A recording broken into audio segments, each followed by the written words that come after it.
अज दे अमृतमई बचनां दा पाठ भाई साहब जी पासों सरवण कीता। पवित्र बाणी दी विचार नाल सांझ पाउण लई जो समां प्राप्त हो रहा है, मन बिरतियां नूं एकाग्र करदे होए निमाणे जे हो के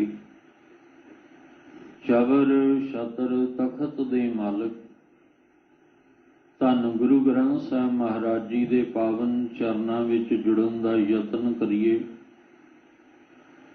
गुरु कलगीधर पातशाह गुरु गोबिंद सिंह जी महाराज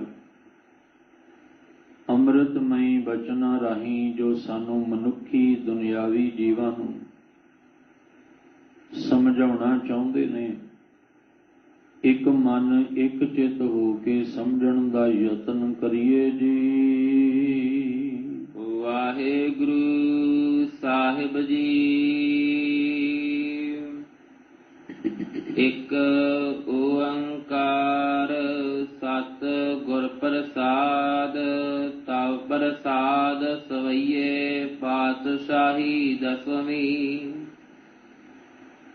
कहाँ पयो जो दो लोचन मूंद कै, बैठ रह्यो बक ध्यान लगायो।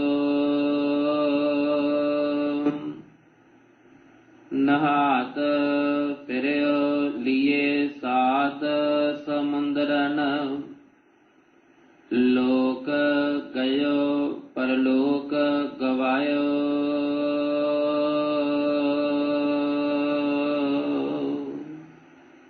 आप जी रोजाना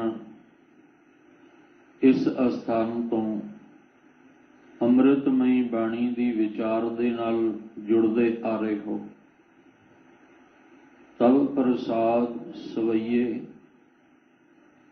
जो गुरु गोबिंद सिंह महाराज दशमेश पिता शाही शहनशाह सतगुरु जी वालों उचारण की हुई बाणी है। अज दा जो पाठ आप जी ने सरवण किया, सतगुरु गुरु गोबिंद सिंह महाराज जी हर एक मनुख नूं समझा रहे ने, हर एक प्राणी नूं समझाउंदियां और सर्व सांझे तौर ते समझाउंदे ने कि जिन्ने भी इस धरती दे उपर जीव आए ने, हर एक ने परमेश्वर नूं मिलना है, या हर कोई मनुखा जन्म दे विच आया होया जीव परमेश्वर दे मिलाप वास्ते आया है। साडा ये जिहड़ा जन्म है, इस जन्म का मकसद है परमेश्वर का मिलाप। भई प्रापत मनुख देहोरिया, गोबिंद मिलन की एह तेरी बरिया। और इसे जन्म दे विच साडी अरदास है, बहुत जन्म बिछरे थे माधो, ये जन्म तुम्हारे लिख है। पर साहब जी कहंदे जे तू इस जन्म नूं लेखे विच लाउणा है, जे तू प्रभु परमेश्वर दे मिलाप वास्ते आया है, तां फिर इक्को ही तरीका है परमेश्वर नूं पाउण दा, वो है प्रेम। हंकार नूं परे करके प्यार नाल ही परमेश्वर नूं पाया जा सकता है। पर असीं जदों इस संसार दे विच जन्म लिया और जदों अपनी सुरत संभाली, होश संभाली, तो दुनिया दे विच कर्म कांड होंदे वेखे। कोई परमेश्वर नूं किसे तरह पाउणा चाहुंदा है, कोई किसे तरह पाउणा चाहुंदा है। पर साहब जी ने सानू अमृत बाणी दे राहीं समझाया कि परमेश्वर नूं बाहर बहरूनी तल उते नहीं पाया जा सकता। असी तन करके धर्म दे जिहड़े कर्म करांगे, वो कर्म कीते हुए साडे निफल हो जाणगे, वो कर्म कांड बन जाणगे। ਅਸੀਂ ਉਹ ਧਰਮ ਦਾ ਕਰਮ ਕਰੀਏ ਜਿਹਦੇ ਨਾਲ ਵਾਕਈ ਪਰਮੇਸ਼ਵਰ ਦੀ ਪ੍ਰਾਪਤੀ ਹੋ ਜਾਏ। ਗੁਰਬਾਣੀ ਅੰਦਰ ਵੀ ਧੰਨ ਗੁਰੂ ਗ੍ਰੰਥ ਸਾਹਿਬ ਪਾਤਸ਼ਾਹ ਜੀ ਵੀ ਸਾਨੂੰ ਇਹੀ ਸਮਝਾਉਂਦੇ ਕਿ ਵਰਤ ਰੱਖਣ ਦੇ ਨਾਲ ਪ੍ਰਭੂ ਦਾ ਮਿਲਾਪ ਨਹੀਂ, ਭੁੱਖੇ ਰਹਿਣ ਦੇ ਨਾਲ ਪਰਮੇਸ਼ਵਰ ਦਾ ਮਿਲਾਪ ਨਹੀਂ, ਪਰਿਵਾਰ ਨੂੰ ਸੰਸਾਰ ਨੂੰ ਤਿਆਗ ਦੇਣਾ ਪਰਮੇਸ਼ਵਰ ਦਾ ਮਿਲਾਪ ਨਹੀਂ, ਤਨ ਉਤੇ ਵਿਭੂਤੀ ਮਲ ਲੈਣਾ ਇੱਕ ਪਰਮੇਸ਼ਵਰ ਦਾ ਮਿਲਾਪ ਨਹੀਂ, ਸਰੀਰਕ ਤਲ ਉਤੇ ਯੋਗ ਸਾਧਨਾਵਾਂ ਕਰਨੀਆਂ ਇਹ ਪਰਮੇਸ਼ਵਰ ਦਾ ਮਿਲਾਪ ਨਹੀਂ, ਕਿਸੇ ਪਹਾੜ ਦੀ ਚੋਟੀ ਤੇ ਜਾ ਕੇ ਬੈਠ ਜਾਣਾ ਇਸ ਤਰ੍ਹਾਂ ਪ੍ਰਭੂ ਦਾ ਮਿਲਾਪ ਨਹੀਂ, ਜੰਗਲ ਦੇ ਵਿੱਚ ਜਾ ਕੇ ਸਭ ਤੋਂ ਵੱਖ ਹੋ ਕੇ ਬੈਠ ਜਾਣਾ ਇਸ ਤਰ੍ਹਾਂ ਪ੍ਰਭੂ ਦਾ ਮਿਲਾਪ ਨਹੀਂ। ਪਰਮੇਸ਼ਵਰ ਦਾ ਮਿਲਾਪ ਸੰਸਾਰ ਵਿੱਚ ਪਰਿਵਾਰ ਦੇ ਵਿੱਚ ਰਹਿ ਕੇ ਹੀ ਬਣਨਾ, ਪਰ ਇਹ ਹੈ ਕਿ ਸੰਸਾਰ ਵਿੱਚ ਰਹਿ ਕੇ ਨਿਰੰਕਾਰ ਨੂੰ ਕਿਵੇਂ ਪਾਉਣਾ ਇਹਦੀ ਜੁਗਤੀ ਸਤਿਗੁਰੂ ਜੀ ਦੱਸਦੇ ਨੇ। ਜਦੋਂ ਜਪਜੀ ਸਾਹਿਬ ਜੀ ਦੀ ਬਾਣੀ ਦਾ ਆਪਾਂ ਪਾਠ ਕਰਦੇ ਹਾਂ ਤੇ ਗੁਰੂ ਨਾਨਕ ਸਾਹਿਬ ਜੀ ਨੇ ਪਹਿਲੀ ਪੌੜੀ ਦੇ ਵਿੱਚ ਹੀ ਸਾਨੂੰ ਇਹ ਗੱਲ ਸਮਝਾਈ ਹੈ ਕਿ ਜਿਹੜੇ ਅਸੀਂ ਧਰਮ ਦੇ ਕਰਮ ਕਰਦੇ ਹਾਂ ਇਸ ਤਰ੍ਹਾਂ ਉਸ ਪ੍ਰਭੂ ਦਾ ਮਿਲਾਪ ਨਹੀਂ ਹੋਣਾ। ਕੁੜਿਆਰ ਤੋਂ ਸਚਿਆਰ ਹੋਣ ਵਾਸਤੇ ਉਹਦੇ ਨਾਮ ਦਾ ਅਭਿਆਸ ਔਰ ਉਹਦੇ ਜਿਹੜੇ ਸ਼ੁਭ ਗੁਣ ਨੇ ਉਹ ਸਾਨੂੰ ਗ੍ਰਹਿਣ ਕਰਨੇ ਪੈਣਗੇ। ਗੁਰੂ ਨਾਨਕ ਸਾਹਿਬ ਜੀ ਨੇ ਜਪ ਜੀ ਸਾਹਿਬ ਦੀ ਪਵਿੱਤਰ ਬਾਣੀ ਵਿੱਚ ਆਰੰਭਤਾ ਵਿੱਚ ਹੀ ਇਹ ਗੱਲ ਸਮਝਾ ਕੇ, ਕਿਉਂਕਿ ਜਪ ਦਾ ਅਰਥ ਹੀ ਸਮਝਣਾ ਹੈ, ਪਹਿਲੀ ਬਾਣੀ ਵਿੱਚ ਆਪਾਂ ਸਭ ਕੁਝ ਸਮਝ ਕੇ ਅੱਗੇ ਤੁਰਨਾ ਹੈ। ਤੇ ਸਾਹਿਬ ਜੀ ਕਹਿੰਦੇ ਧਿਆਨ ਰੱਖ ਸੋਚੈ ਸੋਚ ਨਾ ਹੋਵਈ, ਜੇ ਸੋਚੀ ਲੱਖ ਵਾਰ, ਚੁੱਪੈ ਚੁੱਪ ਨਾ ਹੋਵਈ, ਜੇ ਲਾਏ ਰਹਾਂ ਲਿਵ ਤਾਰ, ਭੁੱਖਿਆਂ ਭੁੱਖ ਨਾ ਉਤਰੀ, ਜੇ ਬੰਨਾ ਪੁਰੀਆਂ ਭਾਰ, ਸਹਿਸ ਸਿਆਣਪਾ ਲੱਖ ਹੋਏ ਤਾਂ ਇੱਕ ਨਾ ਚੱਲੈ ਨਾਲ। ਤੂੰ ਲੱਖਾਂ ਇਦਾਂ ਦੀਆਂ ਸਿਆਣਪਾਂ ਆਪਣੇ ਜੀਵਨ ਵਿੱਚ ਗ੍ਰਹਿਣ ਕਰ, ਪਰ ਇੱਕ ਵੀ ਐਸੀ ਸਿਆਣਪ ਨਹੀਂ ਜਿਹੜੀ ਤੈਨੂੰ ਨਿਰੰਕਾਰ ਦੇ ਨਾਲ ਮਿਲਾ ਸਕੇ, ਜਿਹਦੇ ਨਾਲ ਪ੍ਰਭੂ ਮਿਲਾਪ ਹੋਵੇ ਤੇ ਤੇਰੇ ਜਨਮਾਂ ਜਨਮਾਂ ਦਾ ਵਿਛੋੜਾ ਮੁੱਕ ਜਾਏ। ਅਸੀਂ ਤਨ ਦੇ ਤਲ ਤੇ ਧਰਮ ਦੇ ਕਰਮ ਬਹੁਤ ਕੀਤੇ, ਜਦ ਧਰਮ ਦੀ ਆੜ ਵਿੱਚ ਧਰਮ ਦੇ ਨਾਮ ਤੇ ਬਹੁਤ ਕਰਮ ਕੀਤੇ, ਪਰ ਉਹ ਕਰਮ ਕਾਂਡ ਬਣ ਗਿਆ। ਪਰ ਅਸੀਂ ਉਹ ਕਰਮ ਕਰੀਏ ਜਿਹਦੇ ਨਾਲ ਸਾਨੂੰ ਸਫਲਤਾ ਮਿਲੇ। ਇਸ ਲਈ ਗੁਰੂ ਕਲਗੀਧਰ ਪਾਤਸ਼ਾਹ ਜੀ ਨੇ ਤਵ ਪ੍ਰਸਾਦ ਸਵਈਏ ਦੀ ਇਸ ਪਵਿੱਤਰ ਬਾਣੀ ਵਿੱਚ ਅੱਜ ਦੇ ਇਸ 9ਵੇਂ ਸਵਈਏ ਅੰਦਰ ਸਾਹਿਬ ਨੇ ਕਿਰਪਾ ਕੀਤੀ, ਜਿਹੜਾ ਨੇਤਰ ਮੂੰਦ ਕੇ ਸਮਾਧੀ ਤਨ ਦੀ ਲਾ ਕੇ ਬੈਠਾ ਹੋਇਆ ਹੈ, ਤੇ ਮਹਾਰਾਜ ਜੀ ਕਹਿੰਦੇ ਤੇਰੇ ਬਾਹਰ ਦੀ ਸਮਾਧੀ ਤਾਂ ਇਹ ਕਹਿੰਦੀ ਹੈ ਵੀ ਤੂੰ ਜੁੜਿਆ ਹੋਇਆ ਹੈ, ਪਰ ਤੇਰੇ ਅੰਦਰ ਦੀ ਸੁਰਤ, ਤੇਰੇ ਅੰਦਰ ਦੀ ਮਾਨਸਿਕ ਮੰਡਲ ਦੀ ਹਾਲਤ ਕਹਿੰਦੀ ਹੈ ਕਿ ਤੇਰੇ ਅੰਦਰ ਚੱਲ ਕੁਝ ਹੋਰ ਰਿਹਾ ਹੈ। ਤੇਰਾ ਬਾਹਰ ਦਾ ਜੀਵਨ ਕੁਝ ਹੋਰ ਬਿਆਨ ਕਰ ਰਿਹਾ ਹੈ, ਪਰ ਤੇਰੇ ਅੰਦਰ ਦਾ ਜੀਵਨ ਕੁਝ ਹੋਰ ਹੈ। ਤੂੰ ਬਾਹਰੋਂ ਨਿਰਮਲ ਹੋ ਕੇ ਬੈਠਾ ਹੈ, ਪਰ ਅੰਦਰ ਮੈਲ ਦੇ ਨਾਲ ਭਰਿਆ ਪਿਆ ਹੈ। ਤੇਰੀ ਰਹਿਤ ਕੁਝ ਦੱਸਦੀ ਹੈ, ਪਰ ਤੇਰੀ ਕਰਨੀ ਕੁਝ ਦੱਸਦੀ ਹੈ। ਬਾਹਰ ਦਾ ਜੀਵਨ ਦੱਸਦਾ ਵੀ ਤੇਰਾ ਪ੍ਰਭੂ ਨਾਲ ਪਿਆਰ ਬਹੁਤ, ਪਰ ਅੰਦਰ ਦਾ ਜੀਵਨ ਦੱਸਦਾ ਵੀ ਨਹੀਂ, ਸਿਰਫ ਇੱਕ ਵਿਖਾਵਾ ਹੀ ਹੈ। ਰਹਿਤ ਅਵਰ ਕਛ ਅਵਰ ਕਮਾਵਤ, ਮਨ ਨਹੀਂ ਪ੍ਰੀਤ ਮੁਖੋਂ, ਗੰਢ ਲਾਵਤ ਮੁਖੋਂ। ਬੜੀਆਂ ਗੰਢਾਂ ਜਿਹੜੀਆਂ ਤੂੰ ਲਾਉਂਦਾ ਪਿਆ, ਪਰ ਮਨ ਦੇ ਵਿੱਚ ਪ੍ਰਭੂ ਪਿਆਰ ਤੇਰੇ ਅੰਦਰ ਦਿਸਦਾ ਹੀ ਕੋਈ ਨਹੀਂ ਪਿਆ। ਤੇ ਸਾਹਿਬ ਕਹਿੰਦੇ ਫਿਰ ਤੇਰੀ ਹਾਲਤ ਬੰਦਿਆ ਉਸ ਬਗਲੇ ਦੀ ਤਰ੍ਹਾਂ ਹੈ, ਜਿਹੜਾ ਬਾਹਰੋਂ ਤਾਂ ਬਗਲਾ ਵੀ ਅੱਖਾਂ ਮੀਟ ਕੇ ਇਸ ਤਰ੍ਹਾਂ ਖਲੋ ਜਾਂਦਾ ਹੈ ਜਿਵੇਂ ਕਿਤੇ ਭਗਤੀ ਕਰਦਾ ਹੋਵੇ, ਪਰ ਅੰਦਰ ਉਹਦੇ ਇਹ ਚੱਲਦਾ ਹੈ ਵੀ ਕਦੋਂ ਮੇਰਾ ਕੋਈ ਸ਼ਿਕਾਰ ਆਵੇ ਤੇ ਮੈਂ ਝਪਟਾ ਮਾਰ ਕੇ ਪਕੜ ਲਾਂ। ਅੰਦਰ ਦੀ ਬਿਰਤੀ ਬਗਲੇ ਦੀ ਹੋਰ ਹੈ, ਪਰ ਉਹਦਾ ਬਾਹਰ ਦਾ ਜਿਹੜਾ ਜੀਵਨ ਹੈ ਉਹ ਇਸ ਤਰ੍ਹਾਂ ਲੱਗਦਾ ਹੈ ਜਿਵੇਂ ਉਹ ਭਗਤੀ ਦੇ ਵਿੱਚ ਰੰਗਿਆ, ਇੱਕ ਟੱਕ ਹੋ ਕੇ ਇੱਕ ਚਿੱਤ ਇੱਕ ਅਵਸਥਾ ਬਣਾ ਕੇ ਉਹ ਇਸ ਤਰ੍ਹਾਂ ਜੁੜਿਆ ਵੀ ਜਿਵੇਂ ਬਸ ਪ੍ਰਭੂ ਦੀ ਯਾਦ ਅੰਦਰ ਬਣੀ ਹੋਵੇ, ਪਰ ਅੰਦਰ ਤਾਂ ਚੱਲ ਕੁਝ ਹੋਰ ਰਿਹਾ ਹੈ।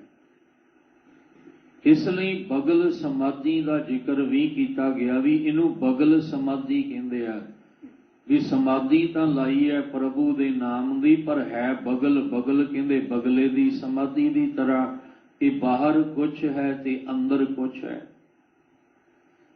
ਬਾਹਰੋਂ ਧਰਮੀ ਹੋ ਕੇ ਬੈਠਾ ਹੈ ਤੇ ਅੰਦਰ ਧਰਮ ਨਾਮ ਦਾ ਕੋਈ ਵੀ ਚਿੰਨ੍ਹ ਨਜ਼ਰ ਨਹੀਂ ਆਉਂਦਾ, ਅੰਦਰ ਕੋਈ ਵੀ ਪਰਮੇਸ਼ਵਰ ਦਾ ਗੁਣ ਨਜ਼ਰ ਨਹੀਂ ਆਉਂਦਾ।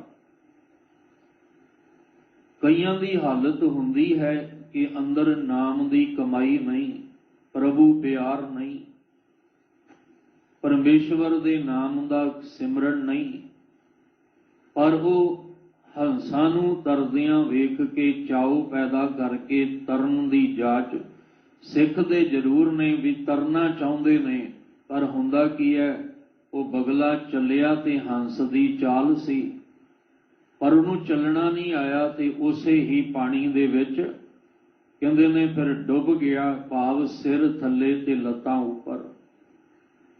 ਸਾਹਿਬ ਜੀ ਨੇ ਅੰਮ੍ਰਿਤ ਬਾਣੀ ਵਿੱਚ ਜ਼ਿਕਰ ਕੀਤਾ ਕਿ ਹੰਸਾਂ ਦੇਖ ਤਰੰਦਿਆਂ ਬੱਗਾ ਵੀ ਆਇਆ ਚਾਉ।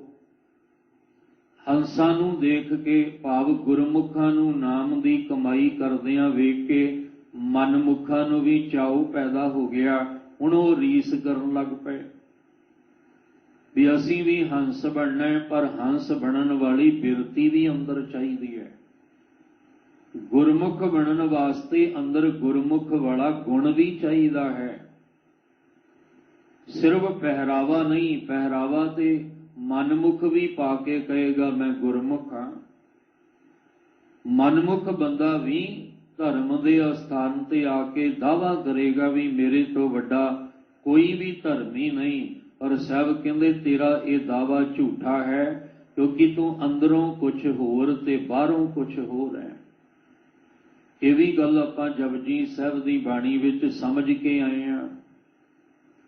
ਸੁਣ ਗੱਲਾਂ ਆਕਾਸ਼ ਕੀ ਕੀਟਾ ਆਈ, ਰੀਸ ਨਾਨਕ ਨਦਰੀ ਪਾਈਐ ਕੂੜੀ ਕੂੜੈ ਠੀਸ। ਮਹਾਰਾਜ ਜੀ ਕਹਿੰਦੇ ਜਿਹੜੇ ਆਸਮਾਨ ਤੇ ਉਡਾਰੀਆਂ ਲਾਉਣ ਵਾਲੇ ਸਨ, ਉਹਨਾਂ ਨੂੰ ਵੇਖ ਕੇ ਕੀੜੀ ਨੂੰ ਵੀ ਚਾਉ ਪੈਦਾ ਹੋ ਗਿਆ ਕਿ ਮੈਂ ਵੀ ਆਸਮਾਨ ਤੇ ਉਡਾਰੀ ਲਾਵਾਂ, ਪਰ ਗੱਲਾਂ ਨਾਲ ਉਡਾਰੀਆਂ ਨਹੀਂ ਲੱਗਦੀਆਂ। ਪਿਆਰੇ ਦੇ ਜਿਹੜਾ ਬੇਗਮਪੁਰਾ ਸ਼ਹਿਰ ਹੈ, ਉਸ ਸ਼ਹਿਰ ਦੀਆਂ ਉਡਾਰੀਆਂ ਲਾਉਣ ਵਾਸਤੇ ਅੰਦਰ ਧਰਮ ਦਾ ਗੁਣ ਵੀ ਚਾਹੀਦਾ ਹੈ। ਪ੍ਰੀਤਮ ਦੇ ਦੇਸ਼ ਵਿੱਚ ਉਡਾਰੀ ਲਾਉਣ ਵਾਸਤੇ ਅੰਦਰ ਉਹ ਗੁਣ ਵੀ ਚਾਹੀਦਾ ਹੈ ਧਰਮ ਵਾਲਾ, ਪਰ ਬਾਹਰੋਂ ਜੇ ਮੈਂ ਗੱਲਾਂ ਨਾਲ ਕਵਾਂ ਤੇ ਗੱਲਾਂ ਨਾਲ ਉਡਾਰੀਆਂ ਨਹੀਂ ਲੱਗਦੀਆਂ। ਉਹ ਤਾਂ ਫਿਰ ਇਸ ਤਰ੍ਹਾਂ ਹੈ ਜਿਵੇਂ ਨਿਰੀਆਂ ਗੱਪਾਂ ਨਿਰੀਆਂ ਗੱਲਾਂ ਹੀ ਹੋਣ। ਇਸ ਲਈ ਮਹਾਰਾਜ ਕਹਿੰਦੇ ਹੰਸਾਂ ਵੇਖ ਤਰੰਦਿਆਂ ਬੱਗਾਂ ਦੀ ਆਇਆ ਚਾਉ, ਡੁੱਬ ਮੂਏ ਬੱਕ ਬਾਪੜੇ। ਉਹ ਜਿਹੜੇ ਬਗਲੇ ਸਨ ਉਹ ਡੁੱਬ ਮੂਏ, ਸਿਰ ਤਲ ਉੱਪਰ ਪਾਉ, ਸਿਰ ਨੀਵਾਂ ਹੋ ਗਿਆ ਤੇ ਪੈਰ ਉਹ ਮੁੱਦੇ ਭਾ ਐਸੇ ਡਿੱਗੇ ਨੇ ਕਿ ਡੁੱਬ ਗਏ, ਤਰ ਨਾ ਸਕੇ। ਕਿਉਂ? ਕਿਉਂਕਿ ਉਹਨਾਂ ਦਾ ਜੀਵਨ ਐਸਾ ਨਹੀਂ ਸੀ, ਉਹਨਾਂ ਦੀ ਬਿਰਤੀ ਐਸੀ ਨਹੀਂ ਸੀ। ਉਹ ਸਿਰਫ ਬਾਹਰੋਂ ਪਹਿਰਾਵਾ ਧਰਮ ਦਾ ਪਾ ਕੇ ਚੱਲੇ ਤਾਂ ਸਨ, ਪਰ ਕਾਮਯਾਬ ਨਹੀਂ ਹੋ ਸਕੇ। ਜੋਗੀਆਂ ਨੇ ਆਪਣਾ ਜੋਗ ਮਤ ਧਾਰਨ ਕੀਤਾ, ਪਰ ਕਾਮਯਾਬ ਨਹੀਂ ਹੋ ਸਕੇ। ਉਹ ਸਿਰਫ ਤਨ ਦੀ ਯੋਗ ਸਾਧਨਾਵਾਂ ਕਰਕੇ ਹੀ ਖੁਸ਼ ਹੁੰਦੇ ਰਹੇ ਵੀ ਅਸੀਂ ਕਾਮਯਾਬ ਹੋ ਗਏ, ਪਰ ਨਹੀਂ, ਉਸ ਪ੍ਰਭੂ ਦਾ ਮਿਲਾਪ ਹਾਸਲ ਨਹੀਂ ਕਰ ਸਕੇ। ਅਸੀਂ ਧਰਮ ਦੇ ਕਰਮ ਭਾਵੇਂ ਇੱਕ ਨਹੀਂ ਹਜ਼ਾਰਾਂ ਕਰ ਲਈਏ, ਪਰ ਜੇ ਪ੍ਰਭੂ ਦਾ ਮਿਲਾਪ ਨਾ ਹੋਇਆ ਤੇ ਫਿਰ ਉਹ ਕਰਮ ਕਰਨ ਦਾ ਲਾਭ ਕੀ ਹੈ। ਸਭ ਨੇ ਆਖਿਆ ਸੀ, ਤੂੰ ਬਹੁਤੇ ਕਰਮ ਕਰਨ ਦੀ ਬਜਾਏ ਇੱਕ ਕਰਮ ਕਰ, ਪਰਮੇਸ਼ਵਰ ਦੇ ਨਾਮ ਦਾ ਅਭਿਆਸ ਗੁਰਮੁਖਾਂ ਦੀ ਸੰਗਤ ਦੇ ਵਿੱਚ ਬੈਠ ਕੇ ਕਰ। ਪਰ ਸਭ ਕਹਿੰਦੇ ਚਲੋ, ਕੋਈ ਅੱਖਾਂ ਮੂੰਦ ਕੇ ਤੇ ਧਿਆਨ ਲਾ ਕੇ ਸਮਾਧੀ ਭਾਵ ਲਾ ਕੇ ਬੈਠਾ ਹੋਇਆ ਤੇ ਕਵੇ ਵੀ ਮੈਨੂੰ ਤਿੰਨਾਂ ਲੋਕਾਂ ਦਾ ਗਿਆਨ ਹੋ ਗਿਆ। ਮਹਾਰਾਜ ਕਹਿੰਦੇ ਮੈਂ ਨਹੀਂ ਮੰਨਦਾ, ਇਹ ਸਿਰਫ ਇੱਕ ਪਾਖੰਡ ਹੈ। ਪਾਖੰਡ ਦਾ ਅਰਥ ਹੁੰਦਾ ਦੋ ਹਿੱਸੇ, ਅੰਦਰ ਦਾ ਹਿੱਸਾ ਕੁਝ ਹੋਰ ਹੈ, ਬਾਹਰ ਦਾ ਹਿੱਸਾ ਕੁਝ ਹੋਰ ਹੈ। ਬਾਹਰੋਂ ਤੇ ਇਦਾਂ ਬੈਠਾ ਵੀ ਜਿਵੇਂ ਤਿੰਨਾਂ ਲੋਕਾਂ ਦਾ ਗਿਆਤਾ ਹੋਵੇ, ਅੰਦਰ ਆਪਣੇ ਆਪੇ ਦੀ ਵੀ ਸੋਝੀ ਨਹੀਂ ਹੈ, ਅੰਦਰ ਆਪਣੇ ਆਪੇ ਦਾ ਵੀ ਗਿਆਨ ਨਹੀਂ ਵੀ ਮੈਂ ਕੌਣ ਹਾਂ, ਮੈਂ ਕਿਸ ਵਾਸਤੇ ਆਇਆ, ਤੇ ਗੱਲਾਂ ਕਰਦਾ ਤਿੰਨ ਲੋਕਾਂ ਦੀਆਂ ਗੱਲਾਂ ਕਰਦਾ। ਹੁਣ ਆ ਬੈਠੇ ਨੇ ਪਟੜੀਆਂ ਤੇ ਸੜਕਾਂ ਦੇ ਕਿਨਾਰੇ ਤੇ ਜੋਤਸ਼ੀ ਬਣ ਕੇ ਬੈਠੇ ਆ, ਜਿਹੜੇ ਸਾਡਾ ਹੱਥ ਦੇਖ ਕੇ ਭਵਿੱਖ ਦੱਸਦੇ ਆ, ਪਰ ਉਹ ਬੈਠੇ ਨੇ ਜਿਨ੍ਹਾਂ ਨੂੰ ਆਪਣੇ ਭਵਿੱਖ ਦਾ ਨਹੀਂ ਪਤਾ, ਜਿਨ੍ਹਾਂ ਨੂੰ ਆਪਣੇ ਦੇ ਭਵਿੱਖ ਦਾ ਨਹੀਂ ਪਤਾ ਵੀ ਅਗਲੇ ਪਲ ਕੀ ਖੇਡ ਵਰਤਣੀ ਹੈ, ਪਰ ਉਹ ਸਾਡਾ ਭਵਿੱਖ ਦੱਸਣ ਲਈ ਬੈਠੇ ਆ। ਇਸ ਲਈ ਮਹਾਰਾਜ ਕਹਿੰਦੇ ਇਹੋ ਜਿਹੇ ਲੋਕ ਕਾਮਯਾਬ ਨਹੀਂ, ਸਫਲ ਨਹੀਂ। ਇਹ ਸਿਰਫ ਇੱਕ ਲੋਕ ਵਿਖਾਵਾ ਜਿਹੜਾ ਹੈ ਉਹ ਦੁਨੀਆ ਦੇ ਸਾਹਮਣੇ ਕਰ ਰਹੇ ਆ ਕਿ ਅਸੀਂ ਧਰਮੀ ਹਾਂ, ਪਰ ਧਰਮ ਨਾਮ ਦਾ ਕੋਈ ਗੁਣ ਅੰਦਰ ਨਹੀਂ ਹੈ। ਇਸ ਲਈ ਮਹਾਰਾਜ ਜੀ ਕਹਿੰਦੇ ਕਹਾਂ ਭਇਓ ਜੋ ਦੋ ਲੋਚਨ ਮੂੰਦ ਕੈ। ਬਾਹਰ ਲੋਚਨ ਦਾ ਅਰਥ ਅੱਖਾਂ, ਇਹ ਬਾਹਰ ਦੀਆਂ ਅੱਖਾਂ ਤੂੰ ਮੂੰਦ ਕੇ ਬੰਦ ਕਰਕੇ ਬੈਠਾ ਹੋਇਆ। ਜਿਵੇਂ ਗੁਰੂ ਨਾਨਕ ਸਾਹਿਬ ਜੀ ਦੇਖਿਆ ਵੀ ਬੜਾ ਇਕੱਠ ਹੋਇਆ ਪਿਆ, ਇੱਥੇ ਕੀ ਹੋ ਰਿਹਾ। ਇੱਕ ਬੈਠਾ ਹੈ ਫਕੀਰ ਸਾਧੂ ਜੋਗੀ ਬੈਠਾ ਹੈ ਚੌਂਕੜਾ ਮਾਰ ਕੇ, ਦੋ ਲੋਚਨ ਮੂੰਦ ਕੇ, ਤੇ ਸਾਹਮਣੇ ਇੱਕ ਮਾਇਆਵੀ ਗੜਵਾ ਪਿਆ, ਤੇ ਮਾੜੀ ਮਾੜੀ ਅੱਖ ਖੋਲ ਕੇ ਵੇਖ ਲੈਂਦਾ ਭਰ ਗਿਆ ਕਿ ਨਹੀਂ। ਸਾਹਿਬ ਜੀ ਕਹਿੰਦੇ ਇਹਨਾਂ ਲੋਕਾਂ ਦਾ ਇਕੱਠ ਇਹਨੇ ਕਰ ਲਿਆ, ਅਸਲ ਗੱਲਾਂ ਕਰਦਾ ਪਿਆ ਕਿ ਮੈਂ ਤਿੰਨ ਲੋਕਾਂ ਦਾ ਗਿਆਨ ਰੱਖਦਾ, ਮੈਨੂੰ ਤਿੰਨ ਭਵਨਾਂ ਦਾ ਗਿਆਨ ਹੈ। ਤੇ ਸਾਹਿਬ ਜੀ ਕਹਿੰਦੇ ਭਾਈ ਮਰਦਾਨੇ ਜੀ ਨੂੰ, ਮਰਦਾਨਾ ਜੀ ਆ ਗੜਵਾ ਚੱਕੋ ਤੇ ਇਹਦੇ ਪਿੱਠ ਦੇ ਪਿੱਛੇ ਰੱਖ ਦਿਓ, ਇਹਦੇ ਪਿੱਛੇ ਰੱਖ ਦਿਓ। ਕਹਿੰਦੇ ਜਦੋਂ ਪਿੱਛੇ ਰੱਖਿਆ ਤੇ ਥੋੜੀ ਦੇਰ ਬਾਅਦ ਮਾੜੀ ਜੀ ਅੱਖ ਖੋਲ ਕੇ ਵੇਖੀ ਤੇ ਗੜਵਾ ਨਜ਼ਰ ਨਹੀਂ ਆਇਆ, ਤੇ ਪੂਰੀਆਂ ਅੱਖਾਂ ਖੁੱਲ ਗਈਆਂ। ਜਦੋਂ ਪੂਰੀਆਂ ਅੱਖਾਂ ਖੁੱਲੀਆਂ ਤੇ ਇੱਕਦਮ ਰੰਗ ਬਦਲ ਗਿਆ ਚਿਹਰੇ ਦਾ ਕਿ ਮੇਰਾ ਗੜਵਾ, ਮਾਇਆਵੀ ਗੜਵਾ ਕਿੱਥੇ ਗਿਆ। ਉਸ ਵੇਲੇ ਕਹਿੰਦੇ ਕ੍ਰੋਧ ਆ ਗਿਆ, ਤੇ ਜਿਹੜਾ ਅੰਦਰੋਂ ਜੁੜਿਆ ਹੋਵੇ ਮਾਫ ਕਰਨਾ, ਕਦੇ ਕ੍ਰੋਧ ਨਹੀਂ ਜੇ ਆਉਂਦਾ, ਕਦੇ ਉਹਦੇ ਅੰਦਰ ਕ੍ਰੋਧ ਪੈਦਾ ਨਹੀਂ ਹੁੰਦਾ, ਕਿਉਂਕਿ ਕ੍ਰੋਧ ਦਾ ਦੂਸਰਾ ਨਾਮ ਚੰਡਾਲ ਹੈ। ਤੇ ਜੇ ਅੰਦਰੋਂ ਉਹ ਰੱਬ ਦੀ ਯਾਦ ਵਿੱਚ ਜੁੜਿਆ, ਫਿਰ ਉਹ ਚੰਡਾਲ ਕਿਵੇਂ ਹੋ ਸਕਦਾ ਹੈ, ਫਿਰ ਉਹ ਸ਼ੈਤਾਨ ਕਿਵੇਂ ਹੋ ਸਕਦਾ ਹੈ। ਜਿਹਦੇ ਅੰਦਰ ਹੰਕਾਰ ਹੈ, ਕ੍ਰੋਧ ਹੈ, ਉਹ ਜੁੜਿਆ ਹੀ ਨਹੀਂ ਹੋ ਸਕਦਾ, ਉਹ ਸਿਰਫ ਇੱਕ ਵਿਖਾਵਾ ਕਰ ਰਿਹਾ ਜੁੜਨ ਦਾ। ਜਦੋਂ ਅੱਖਾਂ ਖੁੱਲੀਆਂ ਕ੍ਰੋਧ ਵੀ ਆ ਗਿਆ, ਤੇ ਕ੍ਰੋਧ ਵਿੱਚ ਬੰਦਾ ਚੰਗੇ ਬੋਲ ਤਾਂ ਬੋਲਦਾ ਨਹੀਂ। ਉਸੇ ਵੇਲੇ ਇਹ ਤਿੰਨਾਂ ਲੋਕਾਂ ਦਾ ਗਿਆਨ ਰੱਖਣ ਵਾਲਾ ਮੰਦਾ ਬੋਲਣ ਲੱਗਾ, ਤੇ ਗੁਰੂ ਨਾਨਕ ਸਾਹਿਬ ਜੀ ਕਹਿੰਦੇ ਭਲਿਆ ਕਿਉਂ ਐਵੇਂ ਕ੍ਰੋਧ ਵਿੱਚ ਆ ਕੇ ਕਬੂਲ ਬੋਲਦਾ, ਤੂੰ ਤਾਂ ਕਹਿੰਦਾ ਸੀ ਮੈਨੂੰ ਤਿੰਨਾਂ ਲੋਕਾਂ ਦਾ ਚਾਨਣ ਹੈ, ਤਿੰਨਾਂ ਭਵਨਾਂ ਦਾ ਮੈਨੂੰ ਗਿਆਨ ਹੈ, ਤੇ ਤੈਨੂੰ ਇਹ ਨਹੀਂ ਪਤਾ ਲੱਗਦਾ ਤੇਰਾ ਗੜਵਾ ਕਿੱਥੇ ਹੈ। ਤੂੰ ਲੋਕਾਂ ਨੂੰ ਭਰਮ ਦੇ ਵਿੱਚ ਪਾਉਣਾ ਪਿਆ, ਤੇਰੇ ਪਿੱਠ ਦੇ ਪਿੱਛੇ ਪਿਆ ਹੋਇਆ ਗੜਵਾ ਹੀ ਤੈਨੂੰ ਨਹੀਂ ਦਿਸਦਾ, ਤੇ ਤੂੰ ਗੱਲਾਂ ਤਿੰਨ ਭਵਨਾਂ ਦੀਆਂ ਕਰਦਾ ਹੈ। ਇਹੀ ਕਾਰਨ ਹੈ ਕਿ ਗੁਰਬਾਣੀ ਵਿੱਚ ਸਾਨੂੰ ਸੱਚ ਦੱਸਿਆ ਕਿ ਜਿਹੜੇ ਰਾਹ ਅਸੀਂ ਤੁਰੇ ਹਾਂ ਉਹ ਰਾਹ ਚੰਗਾ ਹੈ ਕਿ ਮਾੜਾ ਹੈ। ਕਿਉਂਕਿ ਸਤਿਗੁਰੂ ਨੂੰ ਕੋਈ ਲੋਭ, ਕੋਈ ਲਾਲਚ, ਕੋਈ ਤਮਾ ਨਹੀਂ ਹੈ सतगुरु ने साडी जिंदगी नूं सवारना है, सानू भुल्लियां नूं भटकियां नूं सिद्धे मार्ग ते पाउणा है। उहदे वड्डे सतगुरु जी साडे कोलों कुछ मंगदे नहीं है। जिहदे अंदर लोभ लालच होवेगा वो कदे सही रस्ता दसेगा ही नहीं, क्योंकि उन्होंने पता है मैं सही रस्ता दस दिता तो फिर मेरा खजाना किने भरना है। इसलिए सतगुरु महाराज जी ने पूरी दृढ़ता दे नाल होका दिंदियां और सर्व सांझी गल कीती है, किसी एक नूं नहीं। सब कहंदे कहा भयो जो दो लोचन मूंद कै, बैठ रहियो बक ध्यान लगायो। सब कहंदे तू चौंकड़ा मार के अखां मीट के बैठा होया है, देखण वाला कहंदा समाधि लगी पई है, देखण वाला कहंदा बड़ी रब दी याद विच जुड़िया पिया, पर मारे कहंदे दुनिया बाहरों देखदी है, पर तेरे अंदर की है बक ध्यान, तेरे अंदर दा ध्यान तां बगले दी तरह है। बगला जिहड़ा है वो जरूर पानी विच एक पैर ते खलोता है अखां मीट के, पर उहदे अंदर की चल रहा कि कदों ये मेरा शिकार आवे ते झपटा मार लवां। तेरी समाधि भी इसे तरह ही है बंदिया, तू अखां मीट के बैठा है, चार लोग आउण तेरी वाह वाह करन, तेरे पैरां विच सिर रखण ते तू उन्हां दा शिकार कर लवें। ये बगल समाधि है, ये हंसां वाली चाल नहीं है। फिर बेनती करां, साहब जी कहंदे हंसा वेख तरंदियां बग्गा भी आया चाओ, बगलियां नूं भी चाओ आ गया भी आपां भी हंस बनना है, पर वो हंस दी चाल नहीं चल सकदे, क्योंकि हंस कदे डड्डियां ते मच्छियां नूं मूंह नहीं मारदा। हंस दी चाल हो रहा है, उहदी सोच हो रहा है, उन्हें तो केवल सुच्चे मोतियां नूं चुगना है, उहदी खुराक मोती नहीं, आ डड्डियां ते मच्छियां नहीं।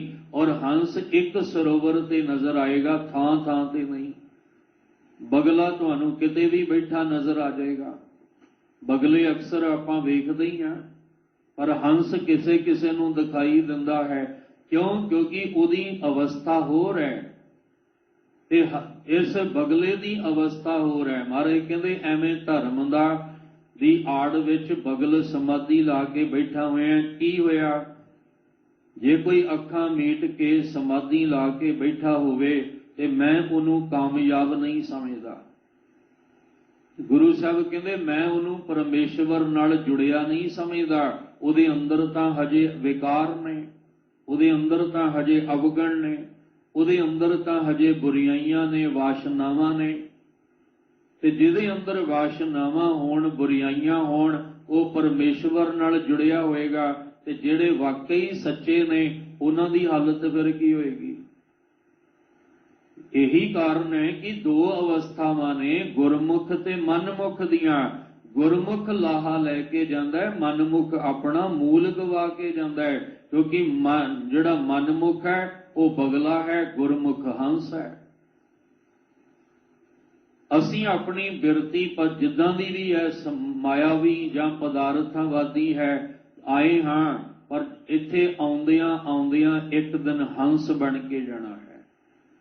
क्योंकि जिथे आए हैं वो गुरु गुर सागर रतनी भरपूरे, रत्ना नाल भरिया सागर है, ते रतन उही चुकेगा जिहड़ा हंस बिरती दा होएगा। बगला ये रतन इकट्ठे नहीं कर सकदा, मनमुख अशुभ गुण नहीं लै सकदा, इत्थे हंस बन के अशुभ गुण ग्रहण कीते जाने आ। इसलिए महाराज जी कहंदे ने की होया, तू समाधि बाहर दी ला के बह गया, कोई महान बन गया, तू कोई बहुत वड्डा हो गया? कुछ नहीं कीता तू, ये सिर्फ लोक विखावा ते बगल समाधि है तेरी, जिहड़ियां अखां मीट के। ये भी ध्यान रखियो सारे इक्को जे भी नहीं। एक हुंदी है अपने आप अखां बंद करनियां ते आप समाधि वाला एक ढोंग, एक नाटकी ढंग बनाउणा, पर एक वो है जिहड़ा जुड़ गया अंदरों, उहदियां अपने आप, उन्हें आप नहीं अखां बंद करनियां, उहदियां अपने आप अखां मूंदियां जाणगियां। जिहड़ा अंदरों जुड़ गया, वो जुड़िया होया, उहदी समाधि अंदरों लगदी है, बाहरों नहीं। ਜਿਸ ਇੱਕ ਗੱਲ ਧਿਆਨ ਵਿੱਚ ਰੱਖਿਓ, ਜਿਹਦੀ ਅੰਦਰੋਂ ਸਮਾਧੀ ਨਹੀਂ ਨਾ ਲੱਗੀ, ਉਹਦੇ ਸਰੀਰ ਵਿੱਚ ਹਲਚਲ ਹੁੰਦੀ ਰਹਿਣੀ ਹੈ, ਉਹਨੇ ਸਰੀਰ ਨੇ ਹਰਕਤ ਕਰਦੇ ਰਹਿਣਾ ਹੈ। ਅਰਦਾਸ ਵਿੱਚ ਹੀ ਤੁਸੀਂ ਵੇਖ ਲਿਆ ਕਰੋ, ਜਿਹੜੇ ਨਹੀਂ ਨਾ ਜੁੜੇ ਹੁੰਦੇ ਉਹ ਕਦੇ ਪੈਰ ਹਿਲਾਉਂਦੇ ਆ, ਕਦੇ ਹੱਥ ਹਿਲਾਉਂਦੇ ਆ, ਕਦੇ ਅੱਖਾਂ ਖੋਲ ਲੈਂਦੇ ਆ, ਕਦੇ ਬੰਦ ਕਰ ਲੈਂਦੇ ਆ। ਬਸ ਇੱਥੋਂ ਹੀ ਅੰਦਾਜ਼ਾ ਲਾ ਲਓ ਕਿ ਅੰਦਰੋਂ ਜੁੜਿਆ ਕੋਈ ਨਹੀਂ ਹੋਇਆ, ਕਿਉਂਕਿ ਜਿਹੜਾ ਅੰਦਰੋਂ ਜੁੜ ਗਿਆ ਉਹਦੇ ਤਾਂ ਨਾ ਹੱਥ ਹਿਲਦੇ ਆ ਨਾ ਪੈਰ ਹਿਲਦੇ ਆ, ਉਹ ਟਿਕ ਜਾਂਦਾ ਹੈ। ਜਿਹੜਾ ਅੰਦਰੋਂ ਵਾਕਈ ਪਰਮੇਸ਼ਵਰ ਦੇ ਪਿਆਰ ਦੇ ਵਿੱਚ ਟਿਕਿਆ ਹੋਵੇ, ਉਹਨੂੰ ਆਪ ਅੱਖਾਂ ਮੂੰਦਣ ਦੀ ਲੋੜ ਨਹੀਂ, ਆਪਣੇ ਆਪ ਹੀ ਅੱਖਾਂ ਉਹਦੀਆਂ ਮੂੰਦੀਆਂ ਜਾਂਦੀਆਂ, ਉਹਦਾ ਸਰੀਰ ਆਪਣੇ ਆਪ ਟਿਕ ਜਾਂਦਾ ਹੈ। ਜਿਹਦੇ ਅੰਦਰ ਨਾਮ ਦਾ ਰਸ ਆ ਜਾਏ, ਉਹਨੂੰ ਇਹ ਵਿਖਾਵਾ ਕਰਨ ਦੀ ਲੋੜ ਨਹੀਂ ਪੈਂਦੀ। ਇਹ ਉਹ ਬਗਲ ਸਮਾਧੀ ਵਾਲਿਆਂ ਦੀ ਗੱਲ ਕਰਦੇ ਆ। ਸਭ ਕਹਿੰਦੇ ਧਿਆਨ ਤਾਂ ਤੇਰਾ ਬਗਲੇ ਵਰਗਾ ਹੈ ਤੇ ਸਮਾਧੀ ਤੂੰ ਬਾਹਰੋਂ ਬੈਠਾ ਜਿਵੇਂ ਬਹੁਤ ਮਹਾਨ ਹੁੰਦਾ ਹੈ। ਕਹਾਂ ਕਹਿਓ ਕੀ ਹੋਇਆ? ਇਹ ਸਿਰਫ ਲੋਕ ਵਿਖਾਵਾ ਹੈ। ਤੂੰ ਦੁਨੀਆ ਨੂੰ ਉਲਝਾ ਸਕਦਾ ਹੈ, ਸਭ ਕਹਿੰਦੇ ਤੂੰ ਮੈਨੂੰ ਨਹੀਂ ਉਲਝਾ ਸਕਦਾ। ਬੰਦਿਆ, ਇਹ ਸੱਚ ਹੈ ਕਿ ਤੇਰੀ ਇਸ ਸਮਾਧੀ ਨੂੰ ਬਗਲ ਸਮਾਧੀ ਹੀ ਕਿਹਾ ਜਾਏਗਾ ਕਿ ਤੇਰੀ ਅੰਦਰ ਸੁਰਤ ਪਰਮੇਸ਼ਵਰ ਨਾਲ ਜੁੜੀ ਕੋਈ ਨਹੀਂ, ਤੇਰਾ ਧਿਆਨ ਨਿਰੰਕਾਰ ਵੱਲ ਅਜੇ ਗਿਆ ਹੀ ਕੋਈ ਨਹੀਂ। ਸਿਰਫ ਤਨ ਦੀ ਖੇਡ ਬਣਾ ਕੇ ਹੀ ਉਹ ਲੋਕਾਂ ਨੂੰ ਵਿਖਾ ਰਿਹਾ ਹੈ। ਨਹਾਤ ਫਿਰਿਓ ਲੀਏ ਸਾਤ ਸਮੁੰਦਰਨ, ਲੋਕ ਗਇਓ ਪਰਲੋਕ ਗਵਾਇਓ। ਫਿਰ ਦੂਜੀ ਗੱਲ ਕੀਤੀ, ਕਹਿਣ ਲੱਗੇ ਨਹਾਤ ਫਿਰਿਓ ਲੀਏ ਸਾਤ ਸਮੁੰਦਰਨ। ਸਾਤ ਸਮੁੰਦਰਨ ਦਾ ਮਤਲਬ 7 ਸਮੁੰਦਰ, ਤੇ 7 ਸਮੁੰਦਰ ਦਾ ਅਰਥ ਹੈ ਵੀ ਜਿੰਨੇ ਵੀ ਤੀਰਥ ਨੇ ਕੁੱਲ ਮਿਲਾ ਕੇ, ਉਹਨਾਂ ਸਾਰੇ ਤੀਰਥਾਂ ਦੇ ਉੱਤੇ ਤੂੰ ਨਹਾਉਂਦਾ ਫਿਰਦਾ ਸਰੀਰ ਕਰਕੇ, ਤਨ ਕਰਕੇ। ਪਰ ਤਨ ਕਰਕੇ ਤੂੰ ਇੱਕ ਨਹੀਂ ਹਜ਼ਾਰਾਂ ਚੁੱਭੀਆਂ ਲਾ ਲੈ, ਇੱਕ ਤੀਰਥ ਨਹੀਂ ਸਾਰੇ ਤੀਰਥਾਂ ਦਾ ਭਰਮਣ ਕਰਕੇ ਵੀ ਤੂੰ ਆ ਜਾ। ਪਰ ਤਨ ਦੇ ਇਸ਼ਨਾਨ ਦੇ ਨਾਲ ਤੇਰੇ ਅੰਦਰ ਬਰਕਤ ਨਹੀਂ ਪੈਣੀ। ਸਭ ਕਹਿੰਦੇ ਇਸ਼ਨਾਨ ਜ਼ਰੂਰੀ ਹੈ ਤਨ ਦਾ, ਤੇ ਉਹ ਪਾਣੀ ਨਾਲ ਹੋਣਾ, ਤੇ ਉਹ ਪਾਣੀ ਤਾਂ ਘਰ ਦੇ ਵਿੱਚ ਵੀ ਹੈ। ਤੂੰ ਪਾਣੀ ਦਾ ਇਸ਼ਨਾਨ ਕਰ, ਪਰ ਤੇਰਾ ਜਿਹੜਾ ਇਸ਼ਨਾਨ ਜ਼ਰੂਰੀ ਹੈ ਉਹ ਹੈ ਮਨ ਦਾ, ਕਿਉਂਕਿ ਮੈਲ ਮਨ ਦੀ ਉਤਾਰਨੀ ਹੈ, ਤਨ ਦੀ ਨਹੀਂ। ਤਨ ਦੀ ਮੈਲ ਤਾਂ ਘਰ ਬੈਠਿਆਂ ਵੀ ਉਤਰ ਜਾਣੀ ਹੈ। ਤਨ ਦੀ ਮੈਲ ਨੂੰ ਉਤਾਰਨ ਵਾਸਤੇ ਕੋਈ ਬਹੁਤਾ ਯਤਨ ਕਰਨ ਦੀ ਲੋੜ ਨਹੀਂ, ਤਨ ਦੀ ਮੈਲ ਤਾਂ ਉਤਰ ਜਾਏਗੀ। ਭਰੀਏ ਹੱਥ ਪੈਰ ਤਨ ਦੇ ਪਾਣੀ ਧੋਤੈ ਉਤਰ ਸਖੇ। ਕੱਪੜਿਆਂ ਦੀ ਵੀ ਮੈਲ ਉਤਰ ਜਾਏਗੀ। ਕੱਪੜਿਆਂ ਦੀ ਵੀ ਮੈਲ ਜਿਹੜੀ ਹੈ ਉਹਨੂੰ ਉਤਾਰਨ ਦਾ ਤਰੀਕਾ ਹੈ, ਜੁਗਤੀ ਹੈ। ਪਰ ਗੱਲ ਤੇ ਹੈ ਵੀ ਤੇਰੀ ਜਿਹੜੀ ਮੱਤ ਪਾਪ ਦੀ ਮੈਲ ਨਾਲ ਭਰੀ ਹੈ, ਉਹ ਕਿਹੜੇ ਤੀਰਥ ਤੇ ਜਾ ਕੇ ਚੁੱਭੀ ਲਾ ਕੇ ਉਤਾਰੇਗਾ। ਇਹੀ ਕਾਰਨ ਸੀ ਕਿ ਸਮੇਂ-ਸਮੇਂ ਦੇ ਨਾਲ ਜਿਵੇਂ ਜਿਵੇਂ ਇਹ ਦੁਨੀਆ ਨੇ ਇੱਕ ਬਾਹਰੋਂ ਧਰਮ ਦਾ ਇੱਕ ਕਹਿ ਲਓ ਕਿ ਵਿਖਾਵੇ ਦੀ ਇੱਕ ਖੇਡ ਬਣਾ ਲਈ, ਉਹਦੇ ਵਿੱਚੋਂ ਕੱਢਣ ਵਾਸਤੇ ਸਤਿਗੁਰੂ ਨੇ ਅੰਮ੍ਰਿਤ ਬਾਣੀ ਦਿੱਤੀ ਤੇ ਆਖਿਆ ਇਸ਼ਨਾਨ ਕਰਨਾ ਕਰ। ਤੈਨੂੰ ਮਨਾ ਨਹੀਂ ਕੀਤਾ, ਪਰ ਜਿੱਥੇ ਕਰਨਾ ਚਾਹੀਦਾ ਉੱਥੇ ਇਸ਼ਨਾਨ ਕਰ। ਤੀਰਥ ਤੇ ਜਾਣ ਦੀ ਮਨਾਹੀ ਨਹੀਂ ਹੈ, ਪਰ ਜਾ, ਪਰ ਉੱਥੇ ਜਾ ਜਿੱਥੇ ਜਾਣਾ ਚਾਹੀਦਾ, ਜਿੱਥੇ ਜਨਮ ਕਰਮ ਦੀ ਮਲ ਤੇਰੀ ਉਤਰ ਸਕੇ। ਤੀਰਥ ਨਹਾਵਣ ਜਾਓ, ਤੀਰਥ ਨਾਮ ਹੈ। ਇਸ਼ਨਾਨ ਕਰ, ਪਰ ਕਰ ਸਹੀ ਤਰੀਕੇ ਦੇ ਨਾਲ ਕਰ ਇਸ਼ਨਾਨ। ਸਿਮਰ ਪ੍ਰਭ ਆਪਣਾ ਮਨ ਤਨ ਭਏ ਅਰੋਗਾ। ਤੈਨੂੰ ਅਰੋਗਤਾ ਚਾਹੀਦੀ ਹੈ, ਤੂੰ ਇਸ਼ਨਾਨ ਕਰ। ਕਿਵੇਂ? ਸਿਮਰ ਪ੍ਰਭ ਆਪਣਾ, ਪ੍ਰਭੂ ਨੂੰ ਸਿਮਰ। ਉਹਨੂੰ ਸਿਮਰੇਗਾ ਪਿਆਰ ਨਾਲ, ਤਨ ਮਨ ਦੋਵੇਂ ਅਰੋਗ ਹੋ ਜਾਣਗੇ। ਮਾਘ ਮਜਨ ਸਗ ਸਾਧੂਆਂ ਧੂੜੀ ਕਰ ਇਸ਼ਨਾਨ। ਹਰ ਕਾ ਨਾਮ ਧਿਆਏ ਸੁਣ ਸਭਨਾ ਨੂੰ ਕਰ ਦਾਨ। ਜਨਮ ਕਰਮ ਮਲ ਉਤਰੈ ਮਨ ਤੇ ਜਾਏ ਗੁਮਾਨ। ਤੇਰਾ ਗੁਮਾਨ ਮਨ ਤੋਂ ਨਿਕਲ ਜਾਏਗਾ। ਆ ਕੀਤਾ ਇਸ਼ਨਾਨ ਸਫਲ। ਤੇ ਜਿਹੜੇ ਤੂੰ ਇਸ਼ਨਾਨ ਕਰਕੇ ਆਇਆ ਉੱਥੇ ਤੇ ਗੁਮਾਨ ਨਾਲ ਭਰ ਕੇ ਆਇਆ ਤੂੰ। ਸਾਹਿਬ ਜੀ ਨੇ ਆਖਿਆ, ਗੁਰੂ ਤੇਗ ਬਹਾਦਰ ਸਾਹਿਬ ਜੀ, ਤੀਰਥ ਵਰਤ ਅਰ ਦਾਨ ਕਰ ਮਨ ਮੈਂ ਤਰੈ, ਗੁਮਾਨ ਨਾਨਕ ਨੇ ਫਲ ਜਾਤ ਤੈ ਜਿਉ ਕੁੰਚਰ ਇਸ਼ਨਾਨ।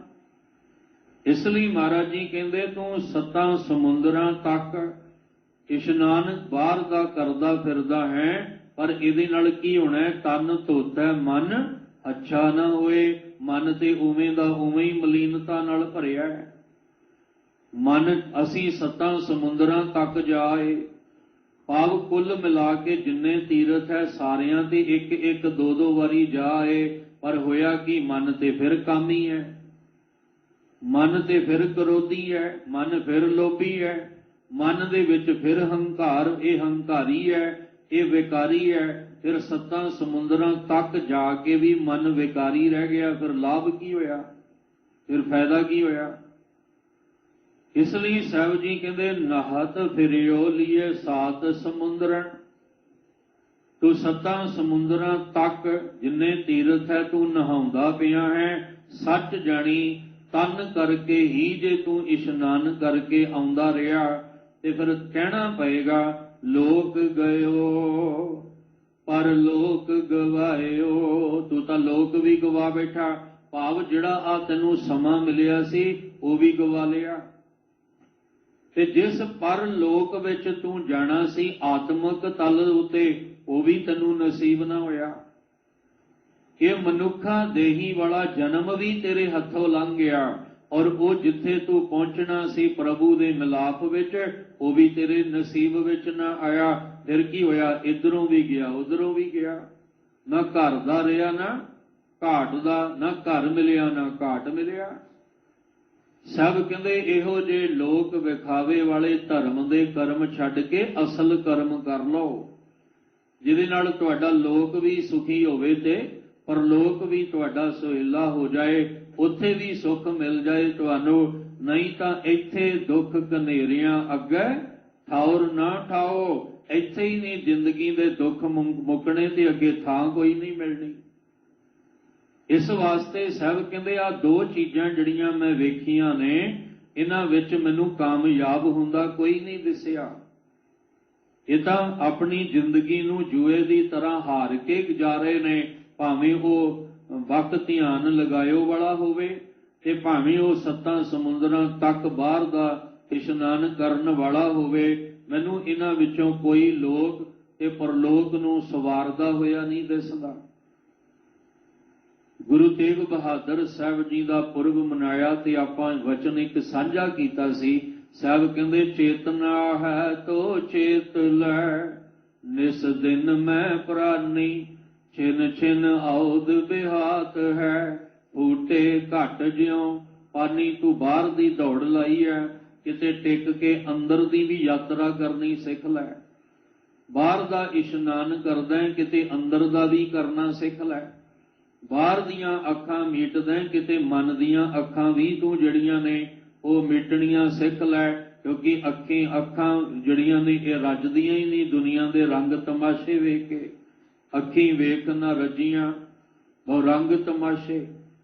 ਇਸ ਲਈ ਅੰਦਰ ਦੇ ਨੇਤਰ ਮੂੰਦ ਜੇ ਮੂੰਦਣੇ, ਸਮਾਧੀ ਬਾਹਰ ਦੀ ਨਹੀਂ ਅੰਦਰ ਦੀ ਲਾ। ਤੇਰੇ ਅੰਦਰੋਂ ਫੁਰਨੇ ਮੁੱਕ ਜਾਣ, ਤੇਰੇ ਅੰਦਰ ਜੋ ਘੜਤਾਂ ਘੜੀਆਂ ਜਾ ਰਹੀਆਂ ਨੇ ਉਹ ਕਿਤੇ ਰੁਕ ਜਾਣ। ਸਮਾਧੀ ਮਨ ਦੀ ਚਾਹੀਦੀ ਹੈ, ਤਨ ਦੀ ਨਹੀਂ ਚਾਹੀਦੀ। ਹੁਣ ਮਨ ਚੰਚਲ ਹੈ, ਮਨ ਕਦੇ ਇੱਥੇ ਕਦੇ ਉੱਥੇ, ਕਦੇ ਕਿਤੇ, ਪਰ ਸਰੀਰ ਬੈਠਾ ਟਿਕ ਕੇ। ਇਸ ਲਈ ਸਾਹਿਬ ਜੀ ਨੇ ਅੰਮ੍ਰਿਤ ਬਾਣੀ ਵਿੱਚ ਬਹੁਤ ਐਸੇ ਬਚਨ ਸਾਨੂੰ ਬਖਸ਼ੇ ਨੇ। ਸਾਨੂੰ ਹਰ ਇੱਕ ਨੂੰ ਗੁਰਬਾਣੀ ਦਾ ਅਭਿਆਸ ਕਰਨਾ ਚਾਹੀਦਾ ਹੈ। ਸਾਹਿਬ ਕਹਿੰਦੇ, ਬਾਹਰ ਦਾ ਤੇ ਪਤਾ ਕੋਈ ਨਹੀਂ, ਨਹਾਤ ਫਿਰਿਓ ਲੀਏ 7 ਸਮੁੰਦਰਨ। ਬਾਹਰ ਦਾ ਤੇ ਪਤਾ ਕੋਈ ਨਹੀਂ। ਹਾਂ, ਇੱਕ ਗੱਲ ਜ਼ਰੂਰ ਪਤਾ ਹੈ, ਰਾਮ ਦਾਸ ਸਰੋਵਰ ਨਾਤੇ, ਸਭ ਉਤਰੇ ਪਾਪ ਕਮਾਤੇ, ਨਿਰਮਲ ਹੋਏ ਕਰ ਇਸ਼ਨਾਨਾ। ਆ ਇਸ਼ਨਾਨ ਕਰ, ਅੰਦਰੋਂ ਨਿਰਮਲ ਹੋ ਜਾਏਗਾ।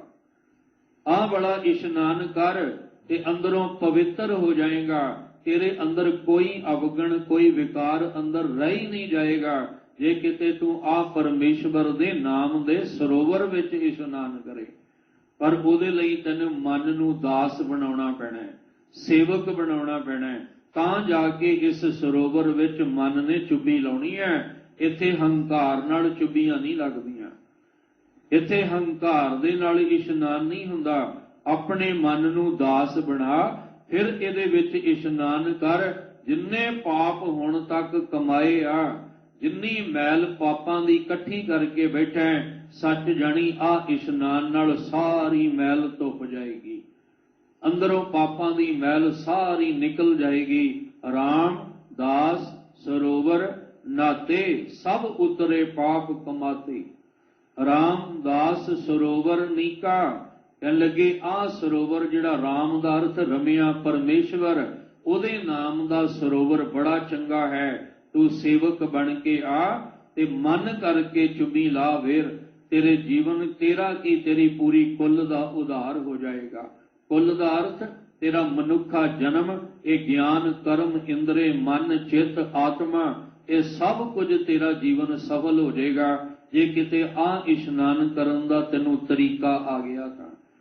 ਸਾਹਿਬ ਜੀ ਕਹਿੰਦੇ ਜਿਹੜੇ ਬਾਹਰ ਦੇ ਨੇ ਉਹ ਤਾਂ ਇਹੀ ਕਿਹਾ ਜਾ ਸਕਦਾ ਹੈ ਵੀ ਲੋਕ ਗਇਓ ਪਰਲੋਕ ਗਵਾਇਓ, ਉਹ ਤਾਂ ਆਪਣਾ ਲੋਕ ਪਰਲੋਕ ਗਵਾ ਲੈਂਦੇ ਹਨ। ਬਾਸ ਕੀਓ ਵਿਖਿਆਨ ਸੋ ਬੈਠ ਕੇ, ਐਸੇ ਹੀ ਐਸੇ ਸੋ ਬੈਸ ਬਿਤਾਇਓ। ਤਿੰਨ ਪ੍ਰਾਣੀਆਂ ਦਾ ਜ਼ਿਕਰ ਗੁਰੂ ਸਾਹਿਬ ਨੇ ਕੀਤਾ। ਇੱਕ ਉਹ ਸੀ ਜਿਹੜੇ ਲੋਚਨ ਮੂੰਦ ਕੇ ਔਰ ਬਕ ਧਿਆਨ ਲਗਾਇਓ ਵਾਲੇ ਸਨ। ਦੂਜੇ ਉਹ ਸੀ ਜਿਹੜੇ ਬਾਹਰ ਦਾ ਤੀਰਥਾਂ ਤੇ ਜਾ ਕੇ ਇਸ਼ਨਾਨ ਕਰਦੇ ਰਹੇ ਔਰ ਇੰਨੇ ਕਿ ਕੁੱਲ ਮਿਲਾ ਕੇ ਕਹਿ ਲਈਏ ਕਿ 7 ਸਮੁੰਦਰਾਂ ਤੱਕ ਚਲੇ ਗਏ। ਇੱਥੋਂ ਤੱਕ ਉਹਨਾਂ ਦੀ ਜਿਹੜੀ ਸੀ ਪਹੁੰਚ ਬਣ ਗਈ, ਪਰ ਸਫਲ ਨਹੀਂ ਹੋਏ। ਉਹ ਲੋਕ ਤੇ ਪਰਲੋਕ ਵੀ ਆਪਣਾ ਗਵਾ ਗਏ। ਤੀਸਰੇ ਉਹ ਨੇ ਜਿਹੜੇ ਅੰਦਰੋਂ ਵਿਸ਼ੇ ਵਿਕਾਰਾਂ ਵਾਸ਼ਨਾਵਾਂ ਦੇ ਨਾਲ ਅੰਦਰੋਂ ਭਰੇ ਹੋਏ ਨੇ, ਜਿਹੜੇ ਮੰਦੀ ਵਾਸ਼ਨਾਵਾਂ ਨਾਲ ਭਰੇ ਹੋਏ, ਜਿੱਦਾਂ ਦੀਆਂ ਵਾਸ਼ਨਾਵਾਂ ਉਦਾਂ ਦੇ ਹੀ ਸਵਾਦ ਉਹ ਚੱਖ ਰਹੇ ਨੇ ਇੰਦਰੀਆਂ ਦੇ ਰਾਹੀਂ। ਤੇ ਸਭ ਕਹਿੰਦੇ ਉਹ ਨਾਮ ਸਿਮਰਨ ਵਾਲੇ ਪਾਸੇ ਨਹੀਂ ਤੁਰਦੇ, ਉਹਦੀ ਬੰਦਗੀ ਵਾਲੇ ਪਾਸੇ ਨਹੀਂ ਤੁਰਦੇ। ਉਹਨਾਂ ਨੂੰ ਤੇ ਆਖਿਆ ਸੀ ਤੁਹਾਡੀ ਬੈਸ ਉਮਰ ਬਤੀਤ ਹੁੰਦੀ ਜਾ ਰਹੀ ਹੈ, ਇਹਦਾ ਪਤਾ ਕੋਈ ਨਹੀਂ ਕਦੋਂ ਮੁੱਕ ਜਾਣਾ, ਕਮ ਸੇ ਕਮ ਬੰਦਗੀ ਤਾਂ ਕਰ ਲਓ। ਉਹਦੇ ਜਿਹਨੂੰ ਮਿਲਣ ਲਈ ਆਏ ਹੋ ਇਸ ਮਨੁੱਖਾ ਜਨਮ ਵਿੱਚ, ਜਿਹਦੇ ਮਿਲਾਪ ਲਈ ਆਏ ਹੋ, ਕਮ ਸੇ ਕਮ ਉਹਨੂੰ ਚੇਤੇ ਤਾਂ ਕਰ ਲਓ। ਤੁਹਾਡੀ ਉਮਰ ਲੰਘਦੀ ਜਾ ਰਹੀ ਹੈ, ਇੱਕ ਇੱਕ ਪਲ ਸਮਾਂ ਬਤੀਤ ਹੁੰਦਾ ਜਾ ਰਿਹਾ ਹੈ, ਤੇ ਜਦੋਂ ਅੰਤਲਾ ਸਮਾਂ ਆ ਗਿਆ ਫਿਰ ਉਹਨੂੰ ਚੇਤੇ ਕਰਨਾ, ਉਹਦਾ ਮਿਲਾਪ ਹਾਸਲ ਕਰਨਾ ਔਖਾ ਹੋ ਜਾਏਗਾ। ਇਸ ਲਈ ਮਹਾਰਾਜ ਨੇ ਤੀਸਰੀ ਗੱਲ ਕੀਤੀ, ਬਾਸ ਕੀਓ ਵਿਖਿਆਨ ਸੋ ਬੈਠ ਕੇ। ਬਾਸ ਦਾ ਅਰਥ ਹੈ ਨਿਵਾਸ, ਬੈਠ ਕੇ। ਕੀਓ ਕੀਤਾ, ਵਿਖਿਆਨ ਦਾ ਅਰਥ ਵਿਖਿਆਨ ਹੈ। ਵਿਖਿਆਨ ਦਾ ਅਰਥ ਹੁੰਦਾ ਵਿਸ਼ਿਆਂ ਦੇ ਨਾਲ, ਮੰਦੀ ਵਾਸ਼ਨਾਵਾਂ ਦੇ ਨਾਲ। ਵਿਖ ਕਹਿੰਦੇ ਜ਼ਹਿਰ ਨੂੰ, ਤੇ ਜੇ ਆਪਾਂ ਪੜਾਂਗੇ ਬਖਿਆਨ, ਬੱਬੇ ਨਾਲ ਸਿਹਾਰੀ ਨਹੀਂ ਨਾ ਲਾਵਾਂਗੇ, ਫਿਰ ਉਹਦਾ ਅਰਥ ਹੋਰ ਹੋ ਜਾਣਾ। ਬਖਿਆਨ ਦਾ ਅਰਥ ਹੁੰਦਾ ਬੋਲਣਾ, ਵਿਖਿਆਨ ਕਰਨਾ, ਪਰ ਇੱਥੇ ਹੈ ਵਿਖਿਆਨ। ਵਿਖਿਆਨ ਭਾਵ ਵਿਸ਼ੇ ਵਿਕਾਰਾਂ ਦਾ ਘਰ, ਜਿੱਥੇ ਵਿਖ ਜ਼ਹਿਰ ਭਰੀ ਪਈ ਹੈ, ਅਵਗੁਣਾਂ ਦੀ ਜ਼ਹਿਰ ਭਰੀ ਪਈ ਹੈ। ਸਭ ਕਹਿੰਦੇ ਜਿਸ ਮਨੁੱਖ ਦੇ ਅੰਦਰ ਵਿਸ਼ੇ ਵਿਕਾਰ, ਮੰਦੇ ਕਰਮ ਦਾ ਸਵਾਦ ਜਿਹਨੂੰ ਅੰਦਰੋਂ ਲੱਗਾ ਹੋਇਆ ਹੈ, ਐਸੇ ਹੀ ਐਸੇ ਸੋ ਬੈਸ ਬਤਾਇਓ, ਉਹ ਐਵੇਂ ਹੀ ਆਪਣੀ ਉਮਰ ਬਤਾ ਰਿਹਾ ਹੈ।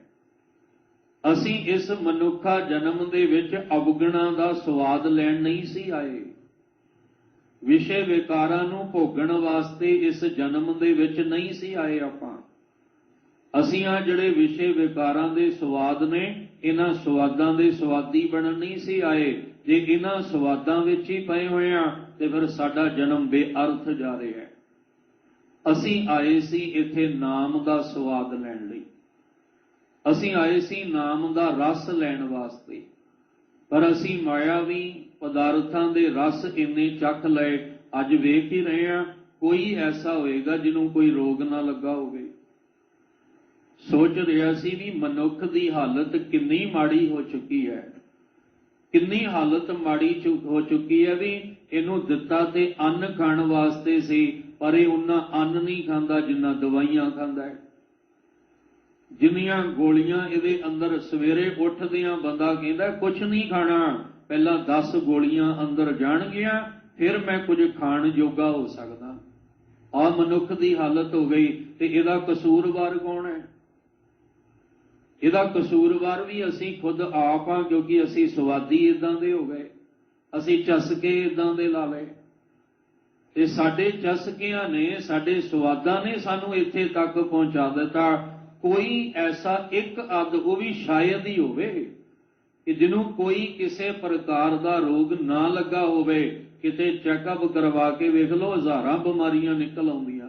कई तो डरदे कराउंदे ही नहीं, पता है कोई ना कोई निकल ही आउणी है, इहदे नालों इसे तरह ही चले रहो, इसे तरह तुरदे रहो, कम से कम पता तो नहीं लगेगा अंदर की है। पर कई बारी उही रोग भयानक बन के जदों आउंदा है ते फिर कई बार साडी जिंदगी भी तबाह हो जाती है। कई बार इंसान मोहताज हो जाता है, ते मोहताज होना एक नरक भरी जिंदगी है। किसी दे मोहताज होके जीना वो किसी नरक तो घट है, इनू ही ते नरक कहंदे आ।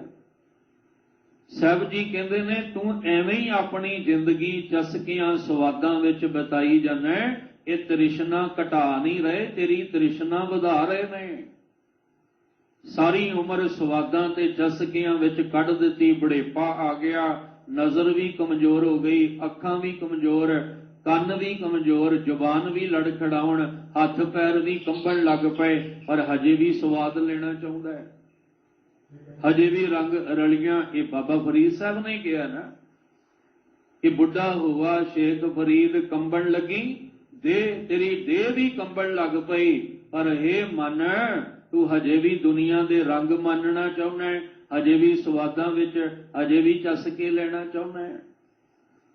ਇਹਦੇ ਨਾਲ ਕੀ ਹੋਏਗਾ? ਤੂੰ ਆਪਣੀ ਜ਼ਿੰਦਗੀ ਬੇਅਰਥ ਗਵਾ ਕੇ ਚਲਾ ਜਾਏਗਾ, ਕਿਸੇ ਕੰਮ ਨਹੀਂ ਆਉਣੀ ਤੇਰੀ ਇਹ ਜ਼ਿੰਦਗੀ। ਠੀਕ ਹੈ, ਸਰੀਰ ਨੂੰ ਚਲਾਉਣ ਵਾਸਤੇ ਅੰਨ ਚਾਹੀਦਾ ਹੈ, ਭੋਜਨ ਚਾਹੀਦਾ ਹੈ, ਪਰ ਉਹ ਤੂੰ ਸਧਾਰਨ ਦੇਖੋ। ਪਹਿਲਾਂ ਸਾਡੇ ਜਿਹੜੇ ਬਜ਼ੁਰਗ ਹੋਏ, ਸਧਾਰਨ ਜਾਂ ਉਹਨਾਂ ਦਾ ਜੀਵਨ ਸੀ, ਸਾਦੇ ਲਿਬਾਸ ਵਿੱਚ ਸਾਦਾ ਭੋਜਨ ਖਾਣਾ, ਸਧਾਰਨ ਜਿਹੀ ਥਾਂ ਤੇ ਰਹਿਣਾ ਤੇ ਸਰੀਰ ਹਰਕਤ ਕਰਦਾ ਰਹਿਣਾ, ਤੇ ਕਈ ਬਿਮਾਰੀਆਂ ਤੋਂ ਦੂਰ ਸਨ। ਅੱਜ ਜਿੰਨਾ ਅਸੀਂ ਆਰਾਮ ਭਾਲਦੇ ਹਾਂ, ਸੁੱਖ ਭਾਲਦੇ ਹਾਂ, ਜਿੰਨਾ ਵਧੀਆ ਥਾਂ ਭਾਲਦੇ ਹਾਂ ਫੈਸ਼ਨ ਦੀ ਦੁਨੀਆ ਵਿੱਚ, ਜਿੰਨੇ ਅਸੀਂ ਚਮਕ ਦਮਕ ਦੁਨੀਆ ਨੂੰ ਦਿਖਾਉਂਦੇ ਹਾਂ, ਅੰਦਰ ਝਾਤੀ ਮਾਰ ਕੇ ਵੇਖੋ ਕਿੰਨੇ ਰੋਗ ਵੀ ਲਾ ਕੇ ਬਹਿ ਗਏ ਆ। ਕਿੰਨੀਆਂ ਭਿਆਨਕ ਭਿਆਨਕ ਬਿਮਾਰੀਆਂ ਆਏ ਦਿਨ ਜਨਮ ਲੈ ਰਹੀਆਂ। ਆ ਜਿਹੜੀ ਇੱਕ ਬਿਮਾਰੀ ਨੇ ਜਨਮ ਲਿਆ ਉਹ ਹੀ ਨਹੀਂ ਸਾਹ ਲੈਣ ਦਿੰਦੀ। उस एक दे नाल साडे घरां दे अन्न मुक गए, साडे घरां दे भांडे जिहड़े आ ओह खाली, चुल्हे बलण तो भी रह गए ने। हालात इत्थे तक बन गए कि अज सानू एक अन्न दा दाना खाना भी नसीब नहीं हो रहा चंगी तरह। ते सारे की ने? ये साडे स्वादां दा ही असर है, ये सारा कुछ साडे चसकियां दा ही प्रभाव नज़र आउंदा पिया है। अज ते साडे नालों पशु भी 100 गुणा चंगा होएगा, जानवर भी आराम दे नाल सौंदा होएगा, पर बंदे नूं ना दिने चैन ना रात नूं चैन। असीं इन्ना कुछ खट बना सवार के कुछ नहीं खटिया, असीं बुलंदियां नूं छू के असीं फिर भी फेल हो गए हैं। क्यों? क्योंकि अज दा माहौल देख ही रहे हैं की बन गया। साहब जी कहंदे बास कियो बिखियान सो बैठ के, विषे विकारां विच बैठ के इन्हां दे विच तू इन्हां दा रासी चसदा रहा, चखदा रहा, इन्हां दा ही स्वादी बन के रह गया। तू आन रसा जे ते तैं चख है, निमक न तृष्णा तेरी लत है। एक पल भी तेरी तृष्णा नहीं अंदरों मुकी। हर रस का तू चख है, साध चखत होए रहे बिस्माद। आ रस किते चख के वेखो, होर स्वाद की लोड़ ही कोई नहीं पैनी। बाबा फरीद साहब कहंदे मैं ते पहला होर होर स्वाद विच मिठास भालदा रहा भी आ मिठा, पर हुण पता लगा भी उहदे नाम तो वध मिठास है ही किसे विच नहीं। उत्थे तक असीं पहुंचना तां जीवन सफल होना है।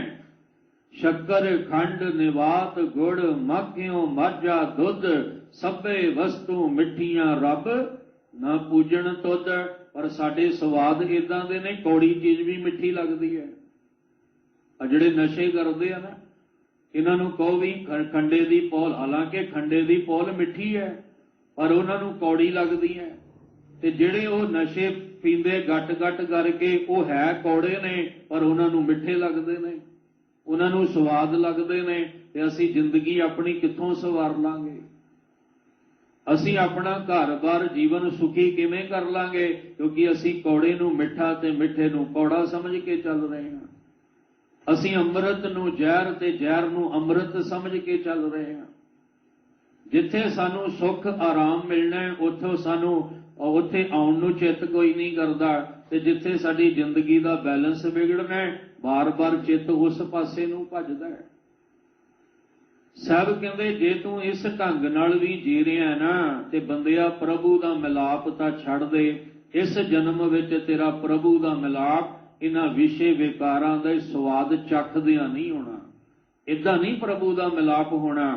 जे होना ते इक्को ही तरीका है। आ तीन जिक्र कीते गुरु साहब ने इस सवैये दे विच, ते तिन्नां दा जिक्र करन तो बाद हुण पुछिया कलगीधर पातशाह गुरु गोबिंद सिंह महाराज जी तुसीं ही सानू दस दिओ कि उस प्रभु दा मिलाप होना किवें है।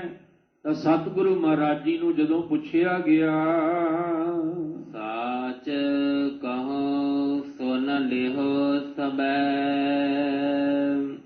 जिन प्रेम कियो तिन ही प्रभ पायो। महाराज जी कहंदे इक्को ही तरीका है प्रभु नूं पाउण दा, ਉਹ है प्रेम दा। मैं परे कर दे, हौमे नूं परे कर दिओ। आ जिन्ने विषे विकारां दे रस भोगदे हो ना एक साइड ते कर दिओ।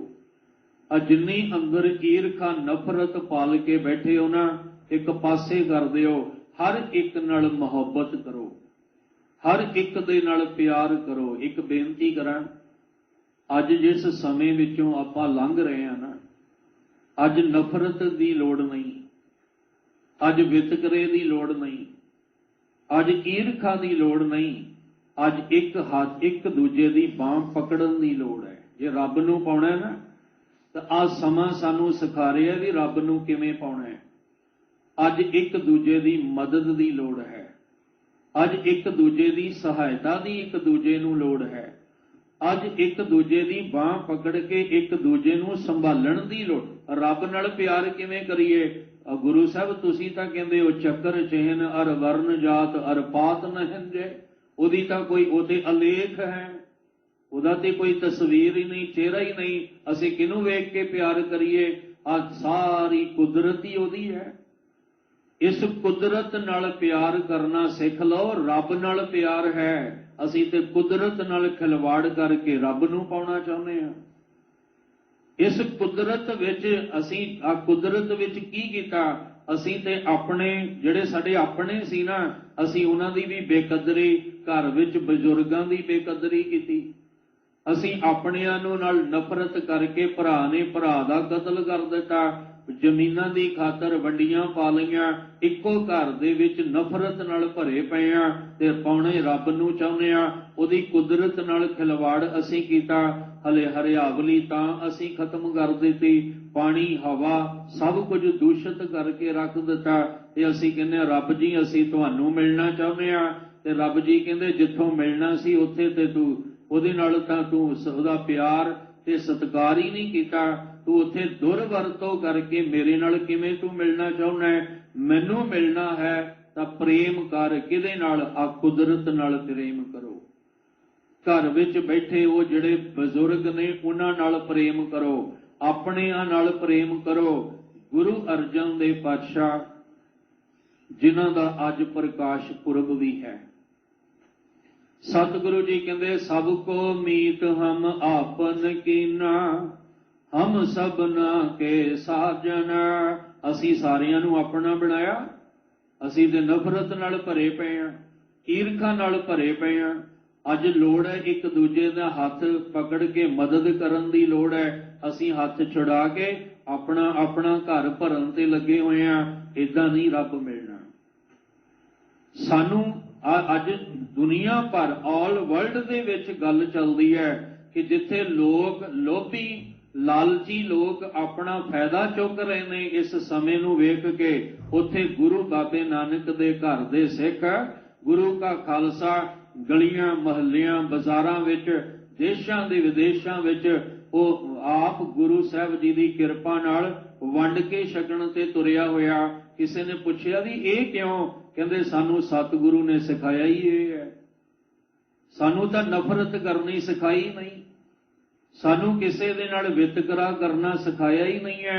सानू तां ये सिखाया है कि तू दूजियां दा भला कर। सानू ते ये सिखाया नानक नाम चढ़दी कला तेरे भाणे सरबत दा भला। तू अरदास कर जगत जलंदा रख लै अपनी किरपा धार। तू अपने लिए आया पर अरदास कर कि पूरे जगत नू मेरे मालिका रख लै।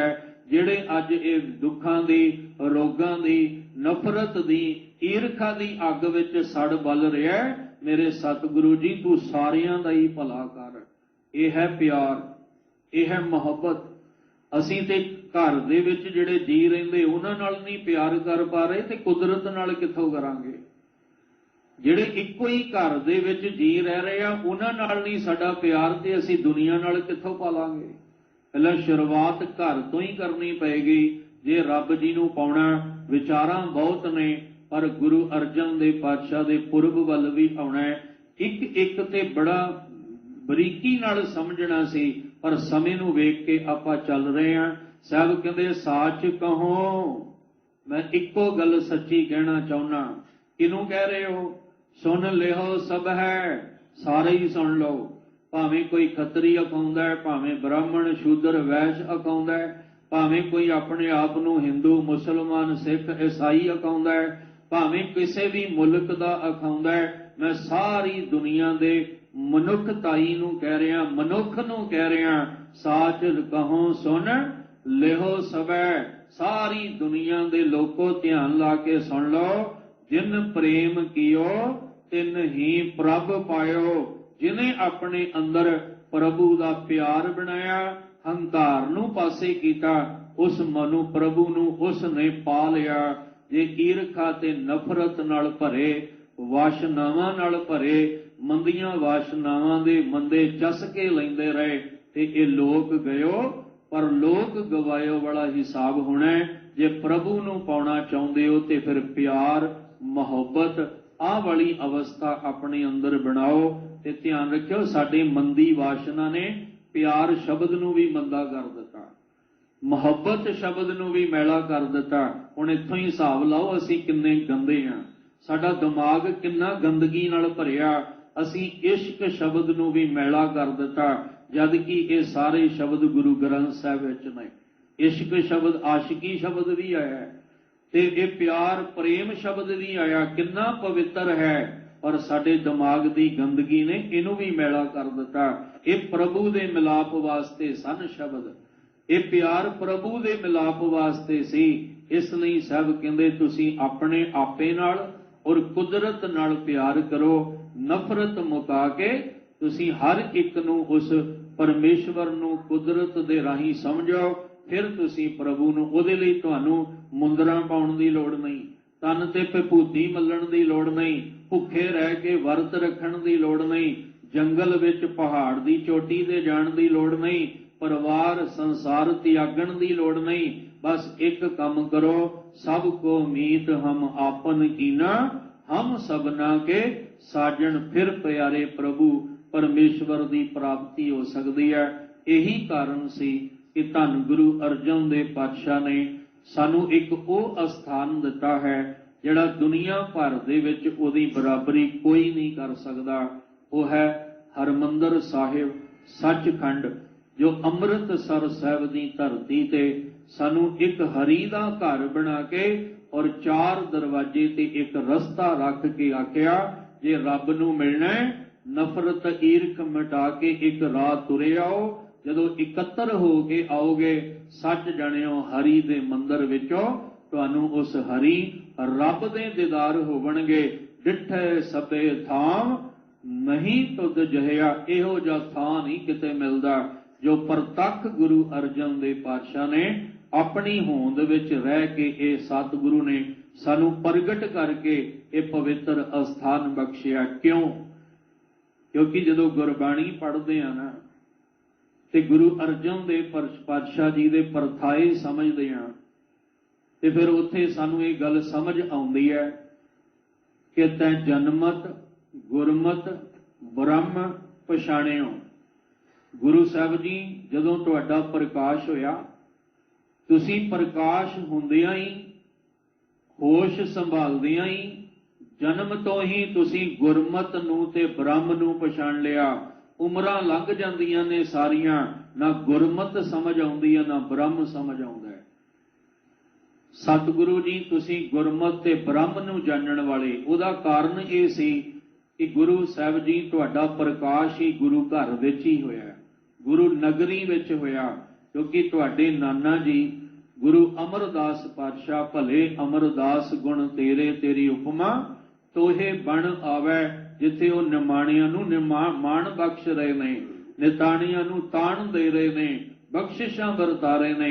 उस नगरी दे अंदर धन गुरु रामदास पातशाह जी दे घर दे विच बीबी भानी जी दे कुख नूं भाग ला के 1563 दे विच सतगुरु जी दा अज दे दिहाड़े गोयंदवाल साहब सतगुरु जी दा प्रकाश हुंदा है।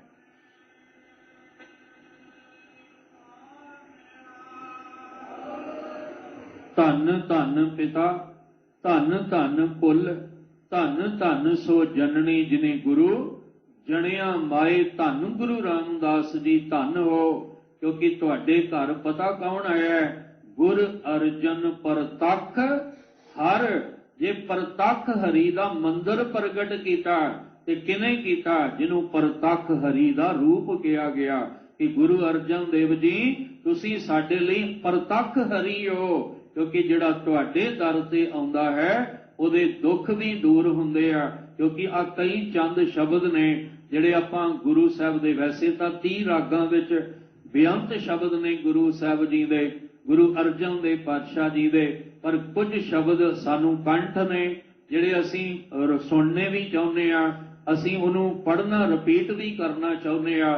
साहब परतख हरि क्यों ने?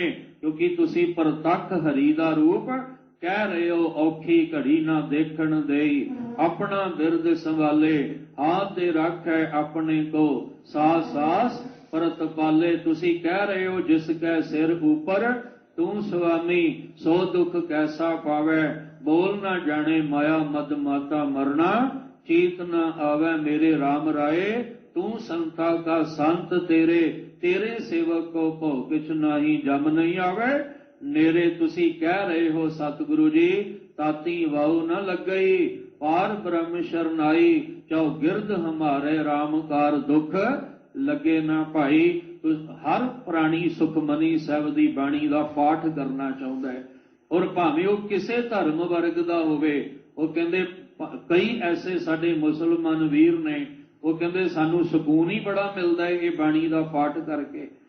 कई ऐसे साडे सनातनी धर्म दे वीर ने, वो कहंदे सानू सुकून ही बड़ा मिलदा है जिन्ना चिर घर परिवार विच बैठ के पाठ ना करिए सानू सुकून ही कोई नहीं मिलदा। और सब तो वड्डा सबूत साईं मियां मीर।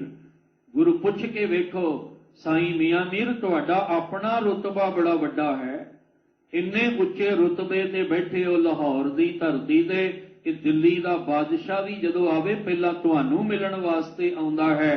ते जे किसे नू सजा मिलदी होवे ते तुहाडी नज़र पै दे ओदी सजा माफ हो जांदी है। एडे वड्डे उच्चे अहुदे ते साईं मियां मीर, पर तुसी गुरु अर्जन देव जी दे दर ते आउंदे हो क्यों? कहंदे मैनू मेरे गुरु अर्जन देव पातशाह विचों रब दिसदा है, मैनू खुदा दिसदा है। यही कारण सी कि गुरु अर्जन परतख हर। तुसी परतख हर हो जिन्हें सानू निरंकार दे नाल जोड़िया। 12 माहां दा पाठ आपां पढ़दे आ सुनदे आ, अनंत शब्द गुरु साहब दे 30 रागां विच सानू मिलदे आ। गुरु साहब जी गोयंदवाल साहब दी धरती ते इस तो पहला 2 भरा ने सतगुरु जी दे, प्रिथी चंद ते महादेव। वो 2 वड्डे भरा ने, पर सतगुरु महाराज जी ਅਕਾਲ ਪੁਰਖ ਦੇ ਹੁਕਮ ਵਿੱਚ ਗੁਰੂ ਅਮਰਦਾਸ ਜੀ ਦੀ ਬਖਸ਼ਿਸ਼ਾਂ ਲੈ ਕੇ ਦੋਤਾ ਬਾਣੀ ਕਾ ਬੋਹਿਤਾ। ਸਭ ਕਹਿੰਦੇ ਇਹ ਕਿਹੜਾ ਪੁਰਖ ਹੈ ਭਾਰੀ ਜਿਹਨੇ ਸਾਡੀ ਮੰਜੀ ਹਿਲਾਈ ਸਾਰੀ। ਇਹ ਕਿਹੜਾ ਭਾਰੀ ਪੁਰਖ ਹੈ ਜਿਹੜਾ ਸਾਡੀ ਮੰਜੀ ਨੂੰ ਹਿਲਾ ਗਿਆ। ਸਾਹਿਬ ਜੀ ਨੇ ਉੱਥੇ ਫਿਰ ਆਖਿਆ ਬੀਬੀ ਭਾਨੀ ਜੀ ਨੇ, ਕਹਿੰਦੇ ਸਪਿਤਾ ਜੀ ਇਹ ਦੋਤਾ ਹੈ। ਸਾਹਿਬ ਕਹਿੰਦੇ ਦੋਤਾ ਕਿਹੜਾ ਜਿਹਨੇ ਬਾਣੀ ਕਾ ਬੋਹਿਤਾ ਬਣਨਾ।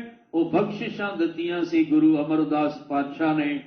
ਸਮਾਂ ਲੰਘਦਾ ਗਿਆ, ਬਖਸ਼ਿਸ਼ਾਂ ਲਈਆਂ। ਗੁਰੂ ਰਾਮਦਾਸ ਪਾਤਸ਼ਾਹ ਜੀ ਤਖਤ ਤੇ ਬਿਰਾਜਮਾਨ ਹੋ ਕੇ ਰਹਿਮਤਾਂ ਵਰਤਾਉਂਦੇ ਨੇ। ਇੱਕ ਦਿਨ ਦੇਖਿਆ ਵੀ ਗੁਰੂ ਨਾਨਕ ਸਾਹਿਬ ਦੇ ਘਰ ਦੀਆਂ ਸੰਖੇਪ ਵਿੱਚ, ਕਿਉਂਕਿ ਸਮਾਂ ਵੀ ਸਮਾਪਤ ਹੈ, ਗੁਰੂ ਸਾਹਿਬ ਨੇ ਵੇਖਿਆ ਇਸ ਤਖਤ ਦੇ ਲਾਇਕ ਕੌਣ ਹੈ, ਤੇ ਗੁਰੂ ਅਰਜਨ ਦੇਵ ਪਾਤਸ਼ਾਹ ਜੀ ਆਗਿਆਕਾਰੀ ਨੇ ਔਰ ਗੁਰਮਤ ਨੂੰ ਸਮਝਣ ਵਾਲੇ, ਬ੍ਰਹਮ ਨੂੰ ਸਮਝਣ ਵਾਲੇ ਪ੍ਰਤੱਖ ਹਰੀ ਦਾ ਰੂਪ ਨੇ। ਤੇ ਚਬਰ ਛਤਰ ਤਖਤ ਦੇ ਮਾਲਕ ਬਣ ਕੇ ਜਿਹੜੀ ਰਚਨਾ ਸੰਤੋਖ ਸਰ ਦੀ ਗੁਰੂ ਰਾਮਦਾਸ ਜੀ ਨੇ ਆਰੰਭੀ ਸੀ ਉਹਨੂੰ ਸੰਪੂਰਨਤਾ, ਮੁਕੰਮਲਤਾ ਦਿੱਤੀ ਗੁਰੂ ਅਰਜਨ ਦੇਵ ਪਾਤਸ਼ਾਹ ਨੇ। ਜਿਹੜੇ ਹਰਮੰਦਰ ਸਾਹਿਬ, ਦਰਬਾਰ ਸਾਹਿਬ ਜਿੱਥੇ ਸਰੋਵਰ ਹੈ ਅੰਮ੍ਰਿਤਸਰ ਦਾ, ਉਹਦੀ ਆਰੰਭਤਾ ਗੁਰੂ ਰਾਮਦਾਸ ਜੀ ਨੇ ਕੀਤੀ, ਪਰ ਉਹਦੀ ਮੁਕੰਮਲਤਾ ਗੁਰੂ ਅਰਜਨ ਦੇਵ ਪਾਤਸ਼ਾਹ ਕਰਦੇ ਨੇ। ਔਰ ਜਿੱਥੇ ਬੈਠ ਕੇ ਬਾਣੀ ਦਾ ਖਜ਼ਾਨਾ ਇਕੱਠਾ ਕਰਕੇ ਇਹ ਪਾਵਨ ਗ੍ਰੰਥ ਸਾਹਿਬ ਸਰੂਪ ਤਿਆਰ ਕੀਤਾ, ਉਹਨੂੰ ਅਸੀਂ ਰਾਮ ਸਰ ਦਾ, 5 ਸਰ ਨੇ ਅੰਮ੍ਰਿਤਸਰ ਦੇ ਵਿੱਚ, 3 ਸਰ ਜਿਹੜੇ ਆ ਉਹ ਗੁਰੂ ਅਰਜਨ ਦੇਵ ਪਾਤਸ਼ਾਹ ਤਿਆਰੀ ਕਰਾਉਂਦੇ ਨੇ, ਜਿਨ੍ਹਾਂ ਵਿੱਚੋਂ 2 ਗੁਰੂ ਰਾਮਦਾਸ ਜੀ ਨੇ ਆਰੰਭੇ ਸਨ ਤੇ 2 ਗੁਰੂ ਹਰਗੋਬਿੰਦ ਸਾਹਿਬ ਜੀ ਨੇ ਜਿਹੜੀ ਰਚਨਾ ਕੀਤੀ ਹੈ, ਵਿਵੇਕ ਸਰ ਔਰ ਕੌਲ ਸਰ। ਖੈਰ ਗੁਰੂ ਅਰਜਨ ਦੇਵ ਪਾਤਸ਼ਾਹ ਬਖਸ਼ਿਸ਼ਾਂ ਵਰਤਾਉਂਦੇ ਨੇ।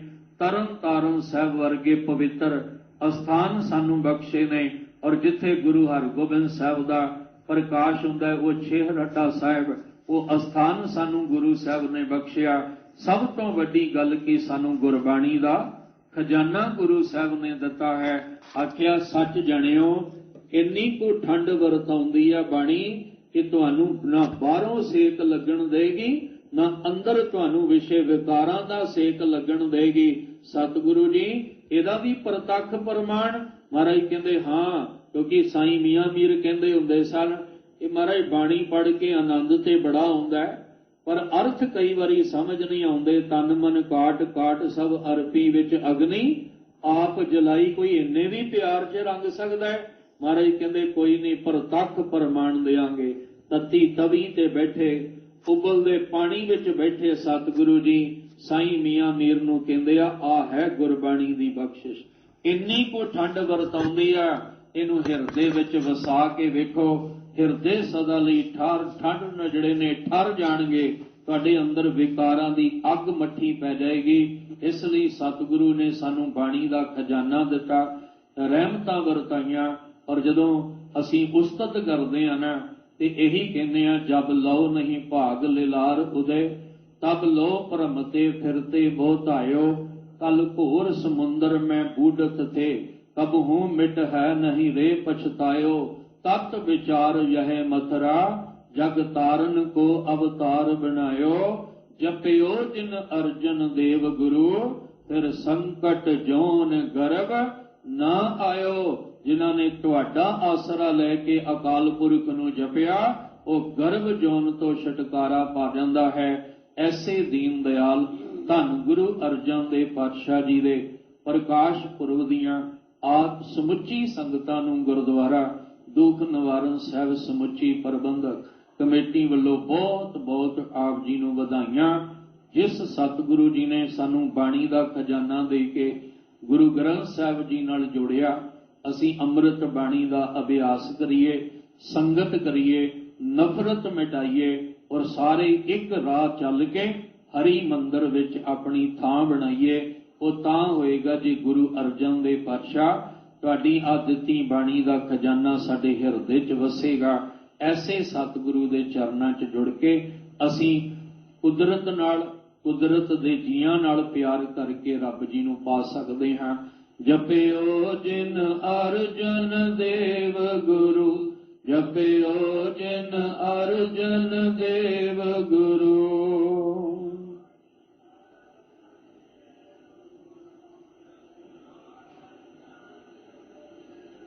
ਜਪਿਓ ਜਿਨ ਅਰਜਨ ਦੇਵ ਗੁਰੂ, ਜਪਿਓ ਜਿਨ ਅਰਜਨ ਦੇਵ ਗੁਰੂ।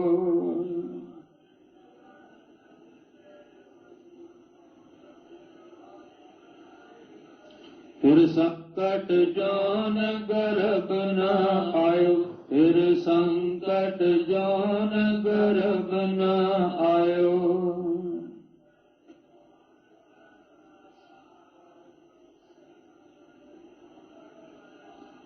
ਜਪਿਓ ਜਿਨ ਅਰਜਨ ਦੇਵ ਗੁਰੂ, ਜਪਿਓ ਜਿਨ ਅਰਜਨ ਦੇਵ ਗੁਰੂ।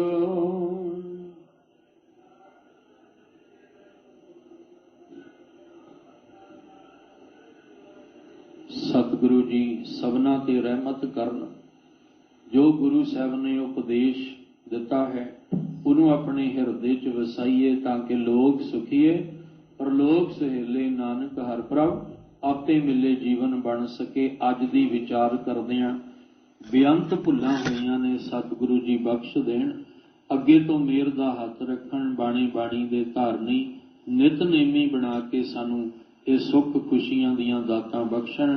ਗੁਰੂ ਕਲਗੀਧਰ ਪਾਤਸ਼ਾਹ ਜੀ ਦੇ ਪਾਵਨ ਬਚਨ ਆਪਣੇ ਹਿਰਦੇ ਅੰਦਰ ਵਸਾ ਲਈਏ ਜੀ। ਬਾਸ ਕੀਓ ਬਿਖਿਆਨ ਸੋ ਬੈਠ ਕੇ, ਐਸੇ ਹੀ ਐਸੇ ਸੋ ਬੈਸ ਬਿਤਾਇਓ। ਸਾਚ ਕਹੋ ਸੁਨ ਲਿਹੋ ਸਭ ਹੈ, ਜਿਨ ਪ੍ਰੇਮ